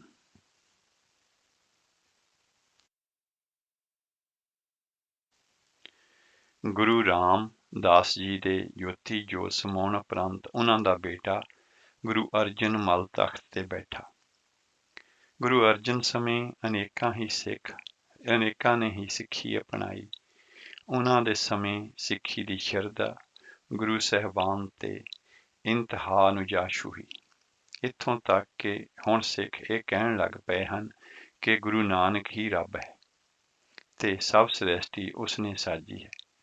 ਗੁਫਤੰਦ ਬਾਬਾ ਨਾਨਕ ਖੁਦਾਏ ਅਸਤ। ਪਰ ਗੁਰੂ ਨਾਨਕ ਦੇਵ ਜੀ ਦੀ ਬਾਣੀ ਵਿੱਚ ਆਪਣੇ ਆਪ ਨੂੰ ਗੁਲਾਮ, ਲਾਲਾ, ਨੀਚ ਤੇ ਜਨ ਹੀ ਕਹਿੰਦੇ ਹਨ ਤੇ ਵਾਹਿਗੁਰੂ ਨੂੰ ਨਿਰੰਜਨ, ਪਾਰ ਬ੍ਰਹਮ ਪਰਮੇਸ਼ਵਰ, ਜਿਸ ਦਾ ਕੋਈ ਤਨ, ਕੋਈ ਰੰਗ, ਰੇਖਾ, ਰੂਪ ਚਿਹਨ ਨਹੀਂ ਹੈ। ਪਰ ਸਿੱਖ ਇਹਨਾਂ ਹੁਕਮਾਂ ਦੇ ਬਾਵਜੂਦ ਇਹੀ ਕਹਿੰਦੇ ਨੇ ਕਿ ਗੁਰੂ ਨਾਨਕ ਦਾ ਕੋਈ ਸਰੀਰ ਹੈ ਹੀ ਨਹੀਂ ਸੀ। ਉਹ ਸਿਰਫ ਆਪਣੀ ਕੁਦਰਤ ਨੂੰ ਵਿਖਾਲਦੇ ਸਨ। ਜਦ ਉਹਨਾਂ ਆਪਣਾ ਸਰੀਰ ਛੱਡਿਆ ਤੇ ਉਹਨਾਂ ਆਪਣੇ ਆਪ ਨੂੰ ਗੁਰੂ ਅੰਗਦ ਦੇਵ ਜੀ ਦੇ ਵਿੱਚ ਹਲੂਲ ਕਰ ਦਿੱਤਾ। ਗੁਰੂ ਅੰਗਦ ਦੇਵ ਜੀ ਗੁਰੂ ਅਮਰਦਾਸ ਜੀ ਦੇ ਵਿੱਚ ਸਮਾ ਗਏ ਅਤੇ ਗੁਰੂ ਅਮਰਦਾਸ ਗੁਰੂ ਰਾਮਦਾਸ ਜੀ ਦੇ ਵਿੱਚ ਅਤੇ ਗੁਰੂ ਰਾਮਦਾਸ ਜੀ ਗੁਰੂ ਅਰਜਨ ਵਿਖੇ। ਗੁਰੂ ਵਿਅਕਤੀਆਂ ਨੂੰ ਮਹਿਲ ਕਹਿੰਦੇ ਨੇ। ਮਹਿਲਾ ਪਹਿਲਾ ਗੁਰੂ ਨਾਨਕ ਦੇਵ ਜੀ ਸਨ। ਦੂਜਾ ਮਹਿਲ ਗੁਰੂ ਅੰਗਦ ਦੇਵ ਜੀ, ਮਹਿਲੇ ਅੱਵਲ ਨਾਨਕ, ਮਹਿਲੇ ਸਾਨੀ ਅੰਗਦ। ਤੇ ਇਸੇ ਤਰ੍ਹਾਂ ਪੰਜਵੇਂ ਮਹਿਲ ਗੁਰੂ ਅਰਜਨ ਮਲ ਹਨ।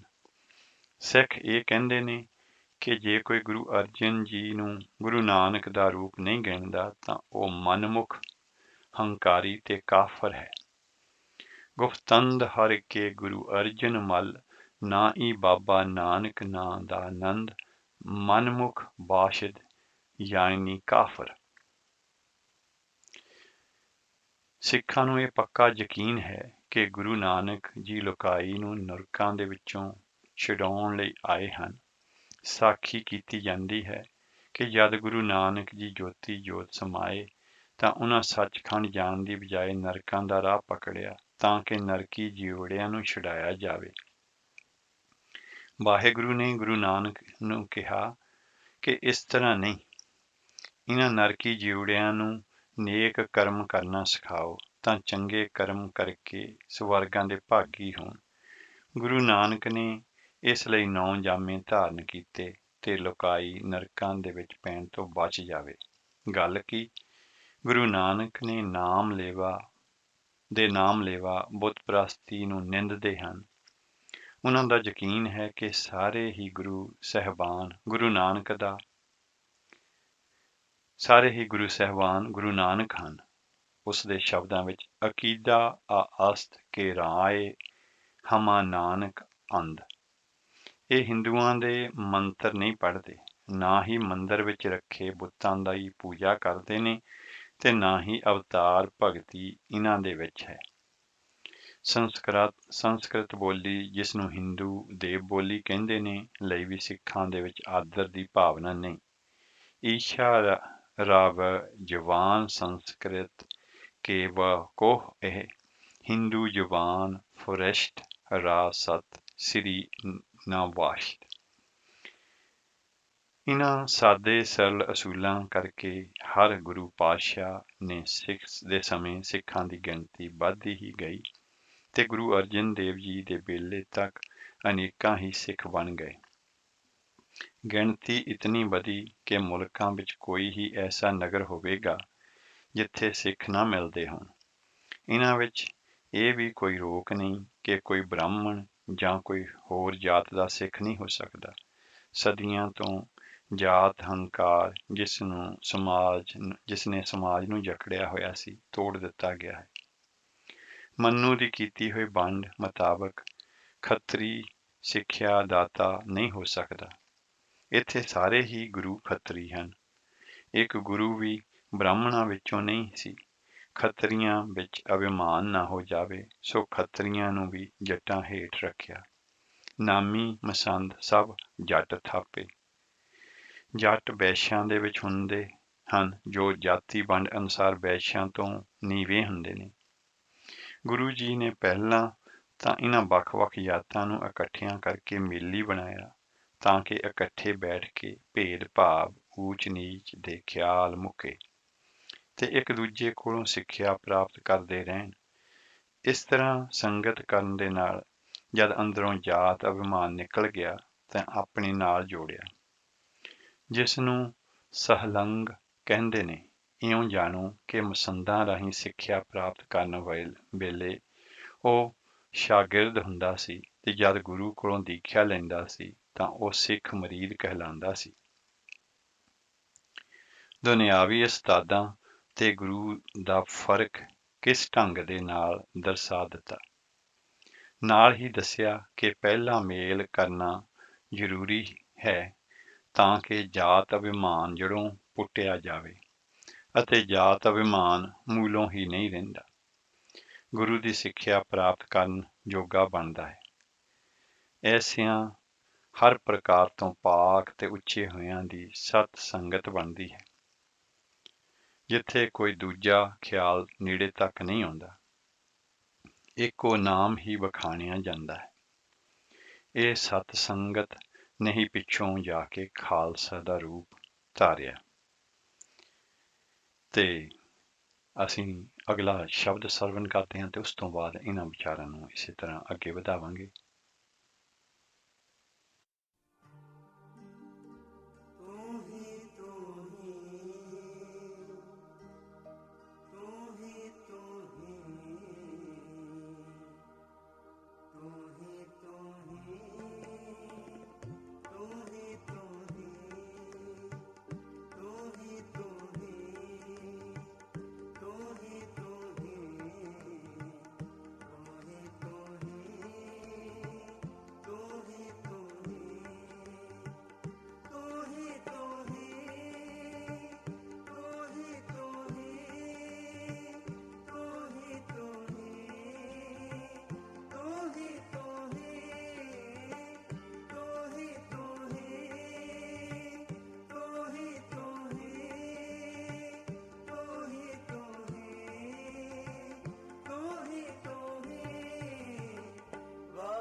ਹਾਂਜੀ, ਇਹ ਆਵਾਜ਼ ਸੀ ਵੀਰ ਮਨਪ੍ਰੀਤ ਸਿੰਘ ਜੀ ਦੀ ਤੇ ਆਪ ਜੀ ਸੁਣ ਰਹੇ ਹੋ ਕੋਹਿਨੂਰ ਰੇਡੀਓ 97.3 FM ਤੇ ਇਸ ਸ਼ਬਦ ਤੋਂ ਪਹਿਲਾਂ ਅਸੀਂ ਆਪ ਜੀ ਦੇ ਨਾਲ ਸਾਂਝਾ ਕਰ ਰਹੇ ਸਾਂ ਇੱਕ ਅਧਿਆਏ ਕਥਾ ਪ੍ਰਾਤਨ ਇਉਂ ਸੁਣੀ ਸਤਵੀਰ ਸਿੰਘ ਜੀ ਉਹਨਾਂ ਦੇ ਲਿਖਿਆ ਹੋਇਆ ਦਬਿਸਤਾਨ ਮਜਾਹਬ ਦੇ ਵਿੱਚੋਂ, ਜਿਹੜਾ ਕਿ ਉਸ ਸਮੇਂ ਦਾ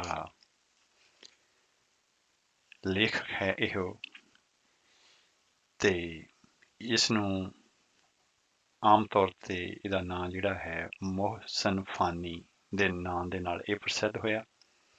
ਇਹ ਗੁਰੂ ਹਰਗੋਬਿੰਦ ਸਾਹਿਬ ਮਹਾਰਾਜ ਤੇ ਗੁਰੂ ਹਰਿਰਾਏ ਸਾਹਿਬ ਦੇ ਸਮੇਂ ਉਹਨਾਂ ਦਾ ਸਮਕਾਲੀ ਹੋਣ ਕਰਕੇ ਉਹਨਾਂ ਨੇ ਇਸ ਲੇਖਕ ਨੇ ਗੁਰੂ ਸਾਹਿਬਾਨ ਦੇ ਦਰਸ਼ਨ ਵੀ ਕੀਤੇ ਤੇ ਉਸ ਸਮੇਂ ਜੋ ਕੁਝ ਸਿੱਖਾਂ ਦੇ ਵਿੱਚ ਉਹਨਾਂ ਨੇ ਸੁਣਿਆ ਜਾਂ ਜਾਣਿਆ ਜਾਂ ਅੱਖੀਂ ਡਿੱਠਾ, ਜੋ ਸਿੱਖਾਂ ਦੇ ਉਸ ਸਮੇਂ ਦੇ ਯਕੀਨ ਸਨ, ਉਹਦੇ ਬਾਰੇ ਤੇ ਗੁਰੂ ਸਾਹਿਬਾਨ ਦੇ ਬਾਰੇ ਜਿਹੜਾ ਹੈ ਇਸ ਲੇਖਕ ਨੇ ਜਿਹੜਾ ਹੈ ਫਾਰਸੀ ਦੇ ਵਿੱਚ ਆਪਣੀ ਜਿਹੜੀ ਹੈ ਇਹੋ ਦਬਿਸਤਾਨ ਮਜਾਹਬ ਜਿਹੜਾ ਹੈ, ਇਹ ਜਿਹੜਾ ਗ੍ਰੰਥ ਹੈ ਉਹਦੇ ਵਿੱਚ ਉਹਨੇ ਲਿਖਿਆ ਹੈ ਫਾਰਸੀ ਦੇ ਵਿੱਚ।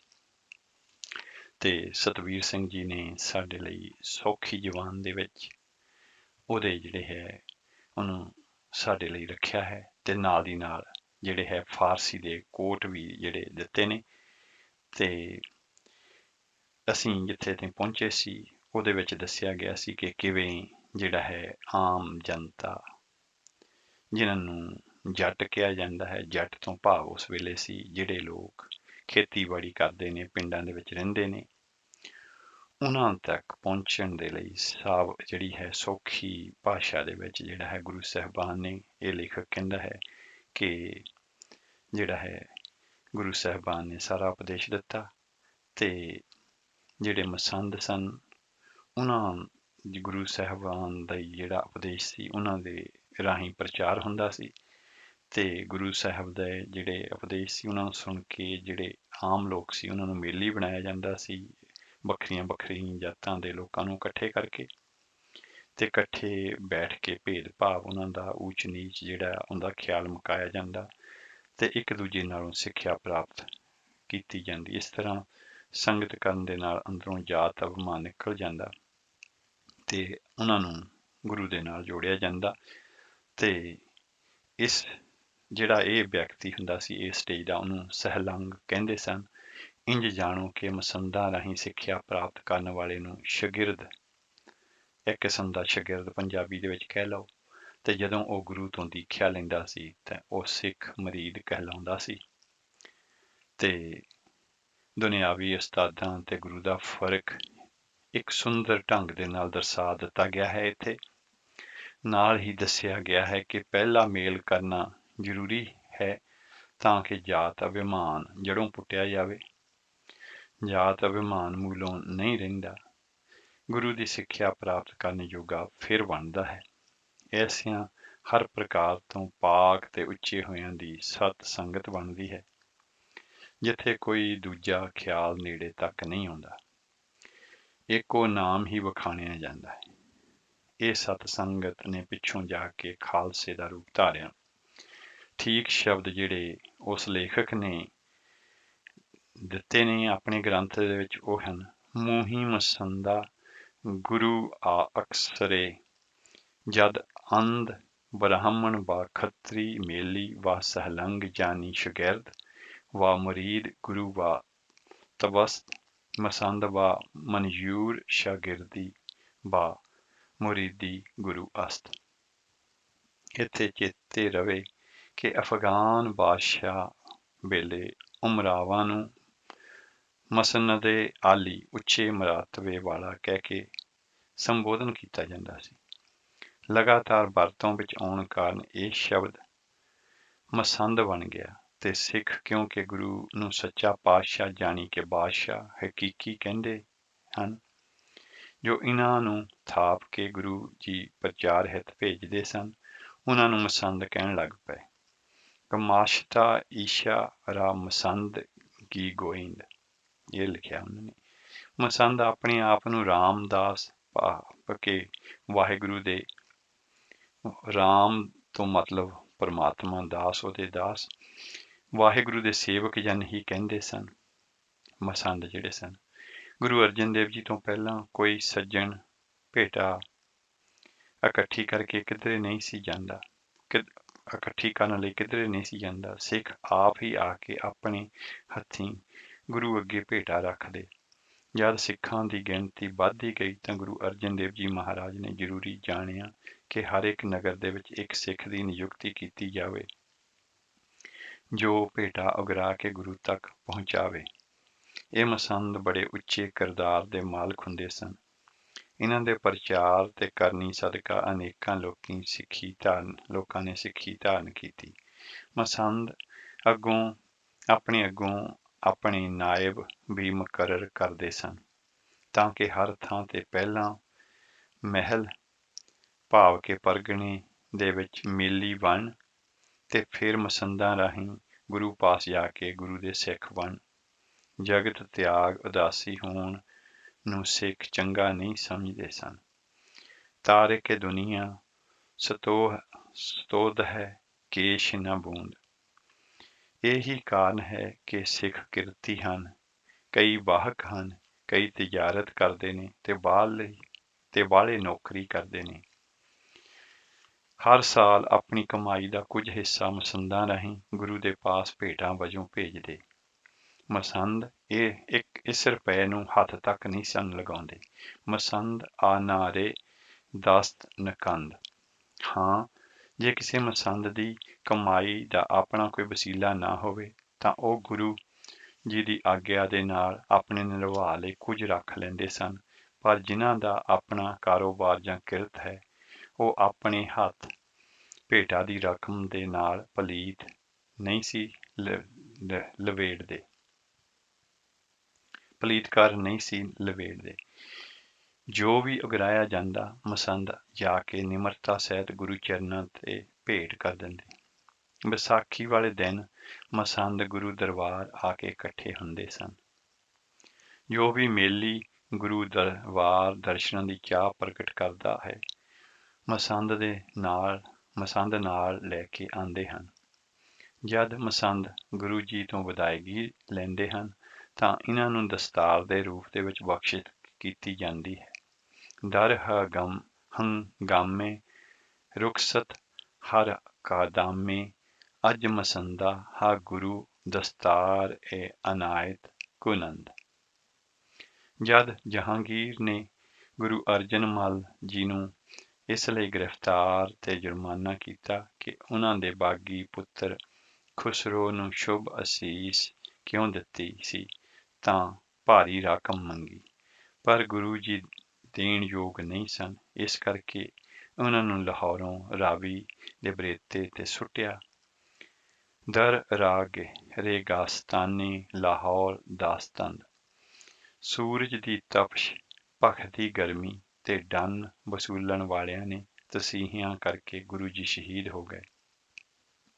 ਅੱਜ ਤਾਬਸ ਆਫਰਤਾਬ ਵਾ ਸ਼ਿਦਤੇ ਗਰਮਾ ਵਾ ਆਜਾਰੇ ਮੁਹਸਲਾ ਜਾਂ ਦਾਦਾ।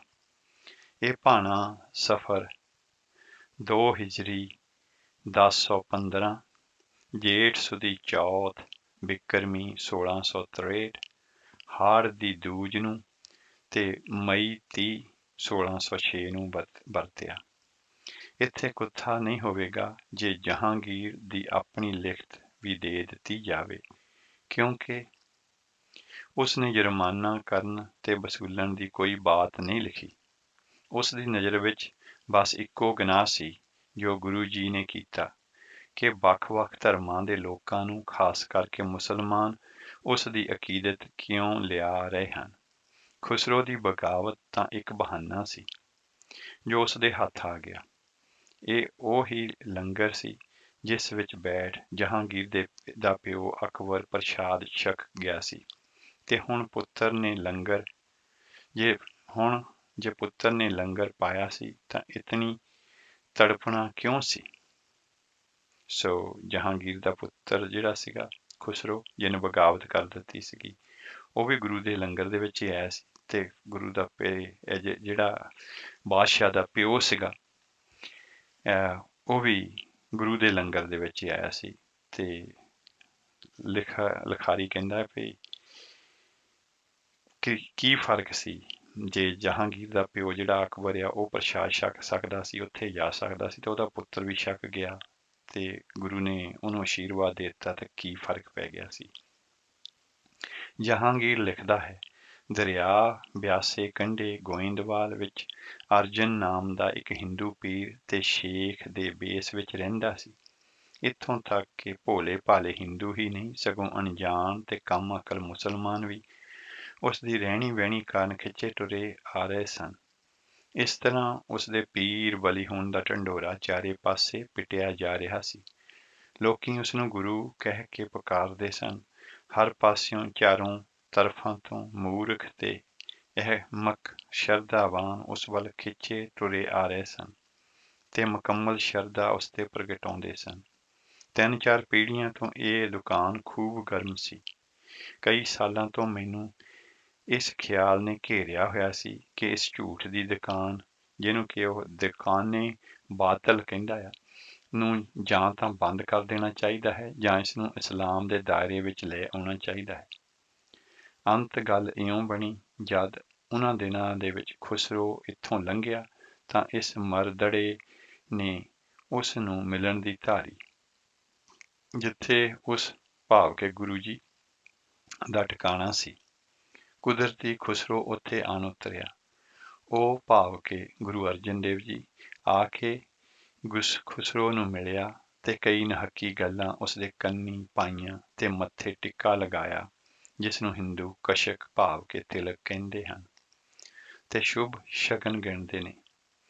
ਜਦੋਂ ਇਹ ਮਾਮਲਾ ਮੇਰੀ ਸਰੋਤ ਵਿੱਚ ਆਇਆ ਤੇ ਉਸ ਦੇ ਝੂਠ ਪਖੰਡ ਦੀ ਹਕੀਕਤ ਚੰਗੀ ਤਰ੍ਹਾਂ ਜਾਣ ਲਈ ਤਾਂ ਹੁਕਮ ਦਿੱਤਾ ਕਿ ਪਕੜ ਕੇ ਮੇਰੇ ਸਾਹਮਣੇ ਲਿਆ ਕੇ ਪੇਸ਼ ਕੀਤਾ ਜਾਵੇ ਤੇ ਉਸ ਦਾ ਘਰ ਘਾਟ ਬਾਲ ਬੱਚੇ ਮੁਰਤਜ਼ਾ ਖਾਨ, ਜਿਹਦਾ ਕਿ ਨਾਮ ਫਰੀਦ ਸੀ ਤੇ ਖੁਸਰੋ ਨੂੰ ਪਕੜਨ ਕਾਰਨ ਮੁਰਤਜ਼ਾ ਖਾਨ ਦਾ ਉਹਨੂੰ ਖਿਤਾਬ ਦਿੱਤਾ ਗਿਆ ਸੀ ਤੇ ਜਿੱਤ ਦੀ ਖੁਸ਼ੀ ਵਿੱਚ ਉਹ ਫਤਿਆਬਾਦ ਨਗਰ ਨੇੜੇ ਗੋਇੰਦਵਾਲ ਤਰਨਤਾਰਨ ਉਸਨੇ ਸੜਕ ਤੇ ਵਸਾਇਆ ਸੀ। ਨੇੜੇ ਗੋਇੰਦਵਾਲ ਤਰਨਤਾਰਨ ਸੜਕ ਦੇ ਉੱਤੇ ਇਹ ਜਿਹੜਾ ਹੈ ਫਤਿਆਬਾਦ ਨਗਰ ਉਹਨੂੰ ਵਸਾਇਆ ਸੀ। ਮੁਰਤਜ਼ਾ ਖਾਨ ਨੇ ਨੂੰ ਸੌਂਪ ਦਿੱਤਾ ਤੇ ਉਸ ਦਾ ਸਭ ਮਾਲ ਜਾਇਦਾਦ ਜ਼ਬਤ ਕਰਕੇ ਹੁਕਮ ਦਿੱਤਾ ਕਿ ਉਸ ਨੂੰ ਤਸੀਹੇ ਦੇ ਕੇ ਜਾਨੋਂ ਮਾਰ ਦਿਓ। ਊਰਾ ਵਾ ਸਿਆਸਤ ਵਾਹ ਵਾਹ ਯਾਸਾ ਰਸਾਨੰਦ। ਭਾਈ ਕੇਸਰ ਸਿੰਘ ਛਿੱਬਰ ਨੇ ਬੰਸਾਵਾਲੀ ਨਾਮੇ ਦੇ ਵਿੱਚ ਤਸੀਹੇ ਦੇ ਕੇ ਸ਼ਹੀਦ ਕਰਨ ਦਾ ਜ਼ਿਕਰ ਇੰਜ ਕੀਤਾ ਹੈ। ਨਵਾਬ ਕਹਿਆ, ਹਿੰਦੂ ਨੂੰ ਲੈ ਆਵੋ, ਕਰੋ ਦਸਤਕ ਪਿਆਦੇ ਜਾਵਹ ਸਾਹਿਬ ਗੁਰੂ ਅਰਜਨ ਭਾਵ ਕੇ ਟੇਕ ਮੱਥਾ ਵਿਦਿਆ ਹੋਏ ਗਏ। ਦੁਸ਼ਟ ਚੌਕੜੀ ਵਿੱਚ ਆਵਤ ਭਏ, ਜਵਾਬ ਸਵਾਲ ਬਹੁਤ ਹੀ ਹੋਇਆ। ਭਏ ਕੈਦ ਸ਼ਰਮ ਪਾਇਆ, ਸੁਖ ਸਭ ਖੋਇਆ, ਓੜਕ ਬੰਦ ਕੇ ਬਰੇਤੀ ਵਿਚਰ ਸਟਾਏ। ਸੋ ਇਹਦੇ 'ਚ ਲਿਖਿਆ ਹੈ ਕਿ ਜਿੱਦਾਂ ਉਹਨਾਂ ਨੂੰ ਬੰਨ੍ਹ ਕੇ ਜਿਹੜਾ ਹੈ ਉੱਥੇ ਬਰੇਤੀ ਦੇ ਵਿੱਚ ਸਿੱਟਿਆ ਗਿਆ। ਜੇਠ ਮਾਸ ਦੀ ਧੁੱਪ ਪਿੰਡਾ ਸੜ ਜਾਏ। ਇੱਕ ਸਮਕਾਲੀ ਪਾਦਰੀ ਸੇਂਟ ਜੇਰੋਮ ਜੇਬੀਅਰ ਨੇ ਆਪਣੀ ਡਾਇਰੀ ਵਿੱਚ ਲਿਖਿਆ ਹੈ ਕਿ ਉਸ ਨੇਕ ਇਨਸਾਨ ਨੇ ਬੇਅੰਤ ਕਸ਼ਟ ਢਾਇਆ। ਉਸ ਨੇਕ ਇਨਸਾਨ ਤੇ ਬੇਅੰਤ ਕਸ਼ਟ ਢਾਏ ਗਏ, ਅਨਾਦਰ ਕੀਤਾ ਗਿਆ ਤੇ ਤਸੀਹੇ ਨਾ ਸਹਾਰਦੇ ਹੋਏ ਉਹ ਸ਼ਹੀਦੀਆਂ ਪਾ ਗਏ। In that way, their good Pope died, overwhelmed by the sufferings, torment and dishonors. So, ਅਸੀਂ ਇੱਥੇ ਇੱਕ ਹੋਰ ਸ਼ਬਦ ਸਰਵਣ ਕਰਦੇ ਹਾਂ ਤੇ ਲੇਖ ਕਾਫੀ ਲੰਬਾ ਹੈ ਤੇ ਜਿਤਨਾ ਸਮਾਂ ਹੋਇਆ ਕੋਸ਼ਿਸ਼ ਕਰਾਂਗੇ ਤੁਹਾਡੇ ਨਾਲ ਸਾਂਝਾ ਕਰ ਸਕੀਏ।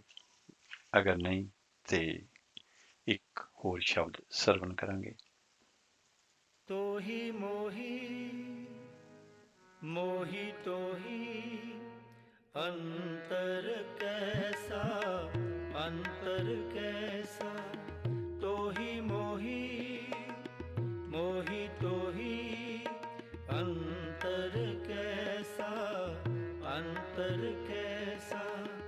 कनक कटक जल तरंग जैसा, जल तरंग जैसा। कनक कटक जल तरंग जैसा, जल तरंग जैसा। तो ही मोही, मोही तो ही अंतर कैसा, अंतर कैसा। तो ही मोही, मोही तो ही अंतर कैसा, अंतर कैसा। कनक कटक जल तरंग जैसा, जल तरंग जैसा। कनक कटक जल तरंग जैसा, जल तरंग जैसा। तो ही मोही, मोही तो ही अंतर कैसा, अंतर कैसा। तो ही मोही, मोही तो ही अंतर कैसा, अंतर कैसा।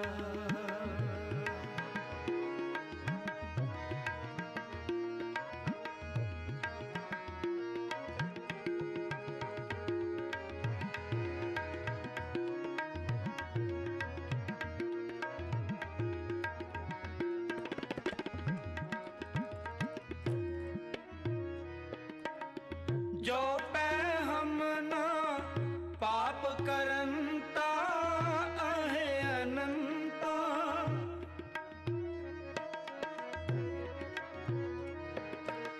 जो पै हम ना पाप करंता आहे अनंता।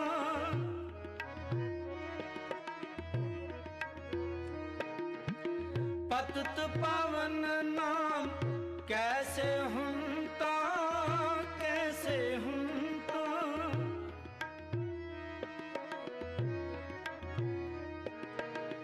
पतित पावन नाम कैसे हुंता, कैसे हुंता। कनक कटक जल तरंग जैसा, जल तरंग जैसा। कनक कटक जल तरंग जैसा, जल तरंग जैसा। तो ही मोही, मोही तो ही अंतर कैसा, अंतर कैसा। तो ही मोही, मोही तो ही अंतर कैसा, अंतर कैसा।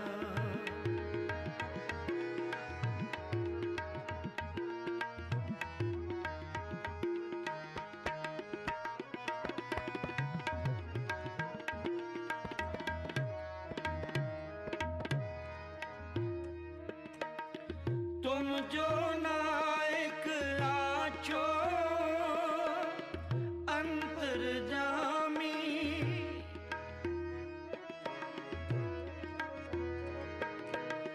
तुम जो नायक आछो अंतर्जामी।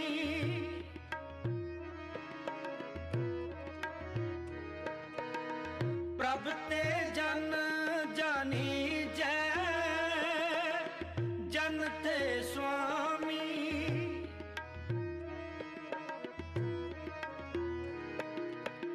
प्रभ ते जन जानी जय, जन थे स्वामी। कनक कटक जल तरंग जैसा, जल तरंग जैसा। कनक कटक जल तरंग जैसा, जल तरंग जैसा। तो ही मोही, मोही तो ही अंतर कैसा, अंतर कैसा। तो ही मोही, मोही तो ही अंतर कैसा, अंतर कैसा। कनक कटक जल तरंग जैसा, जल तरंग जैसा। कनक कटक जल तरंग जैसा, जल तरंग जैसा। तो ही मोही, मोहि तोहि अंतर कैसा, अंतर कैसा।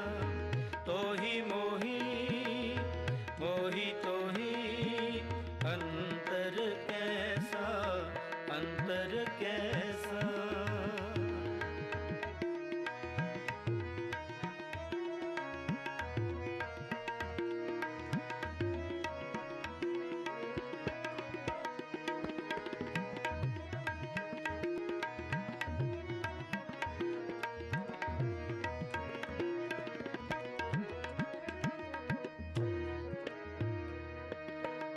शरीर आराधे मोको विचार देहु।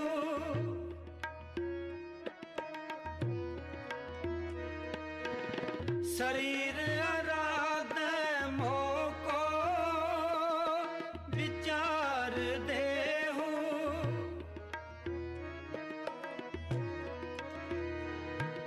रविदास समदल समझावे को, समझावे को।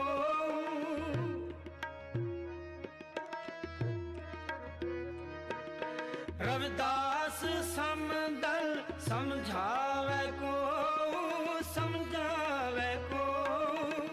कनक कटक जल तरंग जैसा, जल तरंग जैसा। कनक कटक जल तरंग जैसा, जल तरंग जैसा।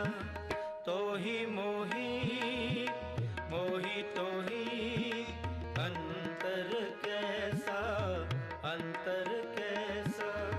तोहि मोहि, मोहि तोहि अंतर कैसा, अंतर कैसा।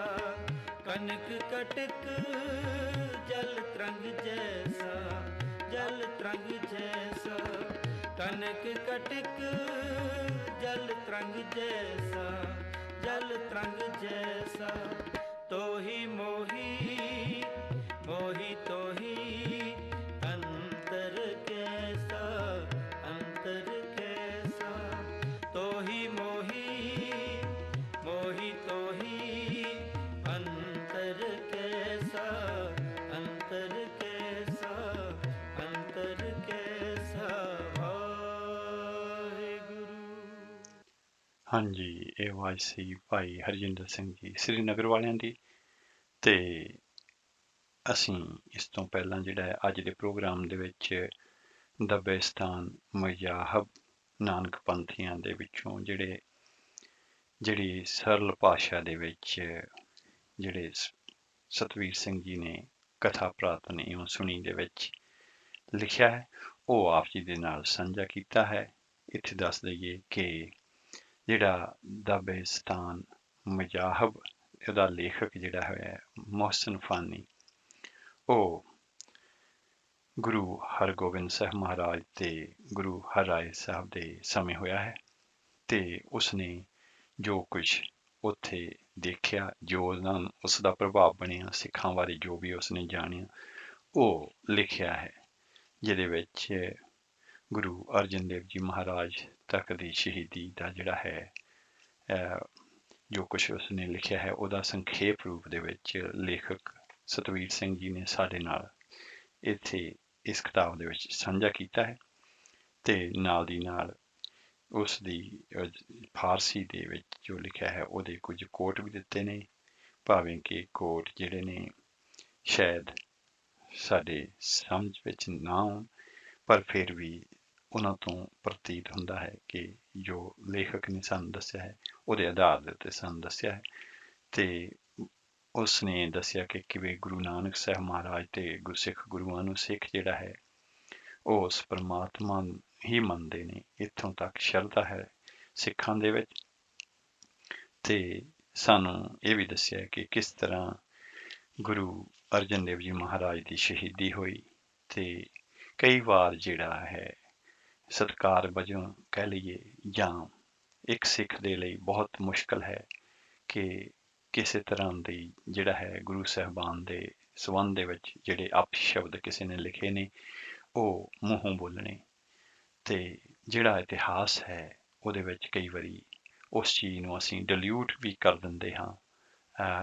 ਅਗਰ ਜਿਹੜੀ ਪੂਰੀ ਅਸਲੀਅਤ ਜਿਹੜੀ ਹੈ ਉਹ ਅਸੀਂ ਆਪਣੇ ਸਰੋਤਿਆਂ ਜਾਂ ਆਪਣੇ ਜਿਹੜੇ ਵੀ ਸੁਣਨ ਵਾਲੇ ਹੈ ਜਾਂ ਪੜ੍ਹਨ ਵਾਲੇ ਜਿਹੜੇ ਹੈ ਪਾਠਕ ਹੈ ਉਹਨਾਂ ਦੇ ਨਾਲ ਜੇ ਕੋਈ ਨਹੀਂ ਉਹ ਸਾਂਝੀ ਕਰਦਾ, ਕਿਉਂਕਿ ਜੋ ਵੀ ਜਿਸ ਧਰਮ ਦਾ ਹੋਇਆ ਹੈ ਉਹਦੇ ਆਪਣੇ ਗੁਰੂਆਂ ਪੀਰਾਂ ਦੇ ਲਈ ਉਹਦਾ ਅਥਾਹ ਸ਼ਰਧਾ ਹੁੰਦੀ ਹੈ, ਤੇ ਜੋ ਜ਼ੁਲਮ ਕਰਦਾ ਹੈ ਉਹਦੇ ਵਿੱਚ ਕੋਈ ਸ਼ਰਧਾ ਨਹੀਂ ਹੁੰਦੀ, ਨਹੀਂ ਤਾਂ ਉਹ ਜ਼ੁਲਮ ਕਰੇ, ਐਸਾ ਜ਼ੁਲਮ ਕਰੇ ਹੀ ਨਾ। ਤੇ ਅਸੀਂ ਜਿਹੜਾ ਹੈ ਗੁਰੂ ਅਰਜਨ ਦੇਵ ਜੀ ਮਹਾਰਾਜ ਦੀ ਸ਼ਹੀਦੀ ਦੇ ਨਾਲ ਸੰਬੰਧਿਤ ਜਿਹੜਾ ਹੈ ਉਹ ਜਿਹੜਾ ਜਹਾਂਗੀਰ ਨੇ ਕੀ ਲਿਖਿਆ ਹੈ ਉਹਦੇ ਬਾਰੇ ਵੀ ਲੇਖਕ ਨੇ ਸਾਨੂੰ ਸਨਮੁਖ ਕੀਤਾ ਹੈ। ਤੇ ਇੱਥੇ ਹੀ ਅਸੀਂ ਆਪਣਾ ਜਿਹੜਾ ਪ੍ਰੋਗਰਾਮ ਹੈ ਉਹਦੀਆਂ ਵਿਚਾਰਾਂ ਨੂੰ ਸਮੇਟਦੇ ਹਾਂ। ਪਰਮਾਤਮਾ ਨੇ ਚਾਹਿਆ ਤੇ ਅਗਲੇ ਐਤਵਾਰ ਫਿਰ ਆਪ ਜੀ ਦੀ ਸੇਵਾ ਵਿੱਚ ਹਾਜ਼ਰ ਹੋਵਾਂਗਾ। ਹੋਈਆਂ ਗਲਤੀਆਂ ਭੁੱਲਾਂ ਚੁੱਕਾਂ ਦੀ ਖਿਮਾ ਦੀ ਜਾਚਨਾ ਕਰਦੇ ਹੋਏ ਇੱਥੇ ਹੀ ਫਤਿਹ ਬੁਲਾਉਂਦੇ ਹਾਂ ਜੀ। ਵਾਹਿਗੁਰੂ ਜੀ ਕਾ ਖਾਲਸਾ, ਵਾਹਿਗੁਰੂ ਜੀ ਕੀ ਫਤਿਹ। ਇਸ ਅਗਲੇ ਸ਼ਬਦ ਦੇ ਦੂਸਰੇ ਪਾਰ ਅਸੀਂ ਆਪ ਜੀ ਨੂੰ ਲੈ ਚੱਲਾਂਗੇ ਗੁਰਦੁਆਰਾ ਗੁਰੂ ਤੇਗ ਬਹਾਦਰ ਸਾਹਿਬ, ਜਿੱਥੋਂ ਆਪ ਜੀ ਸਿੱਧਾ ਪ੍ਰਸਾਰਣ ਸਰਵਣ ਕਰੋਗੇ।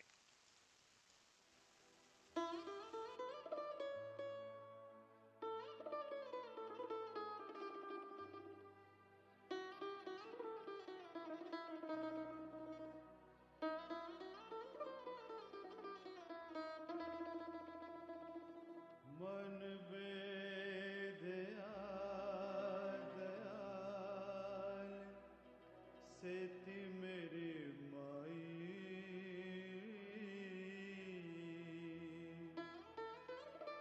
कौन जाने पीर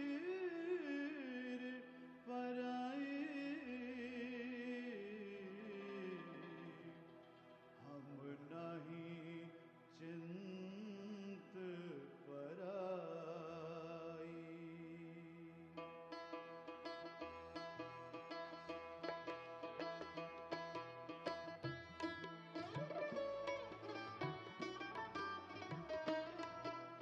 तुझ बिन अवर न जाना मेरे साहिबा,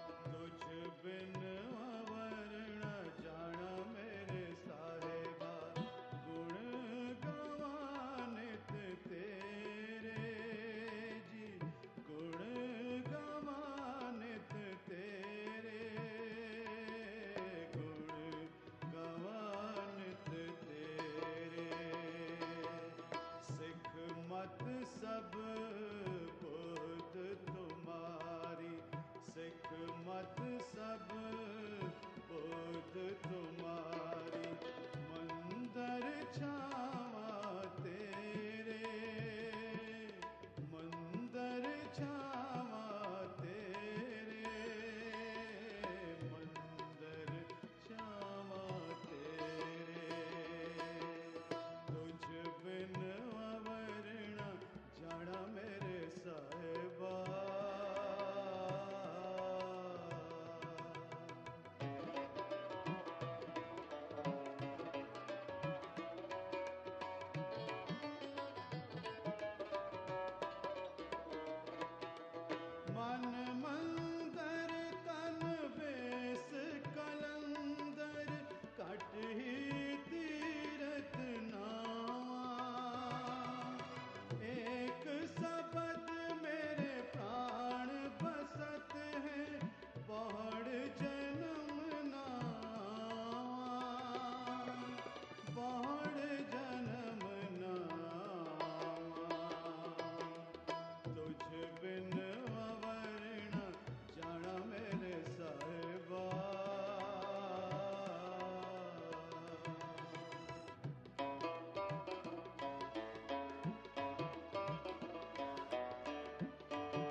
काट काट जोत तुम्हारी, तुझ बिन अवर न जाना मेरे साहिबा।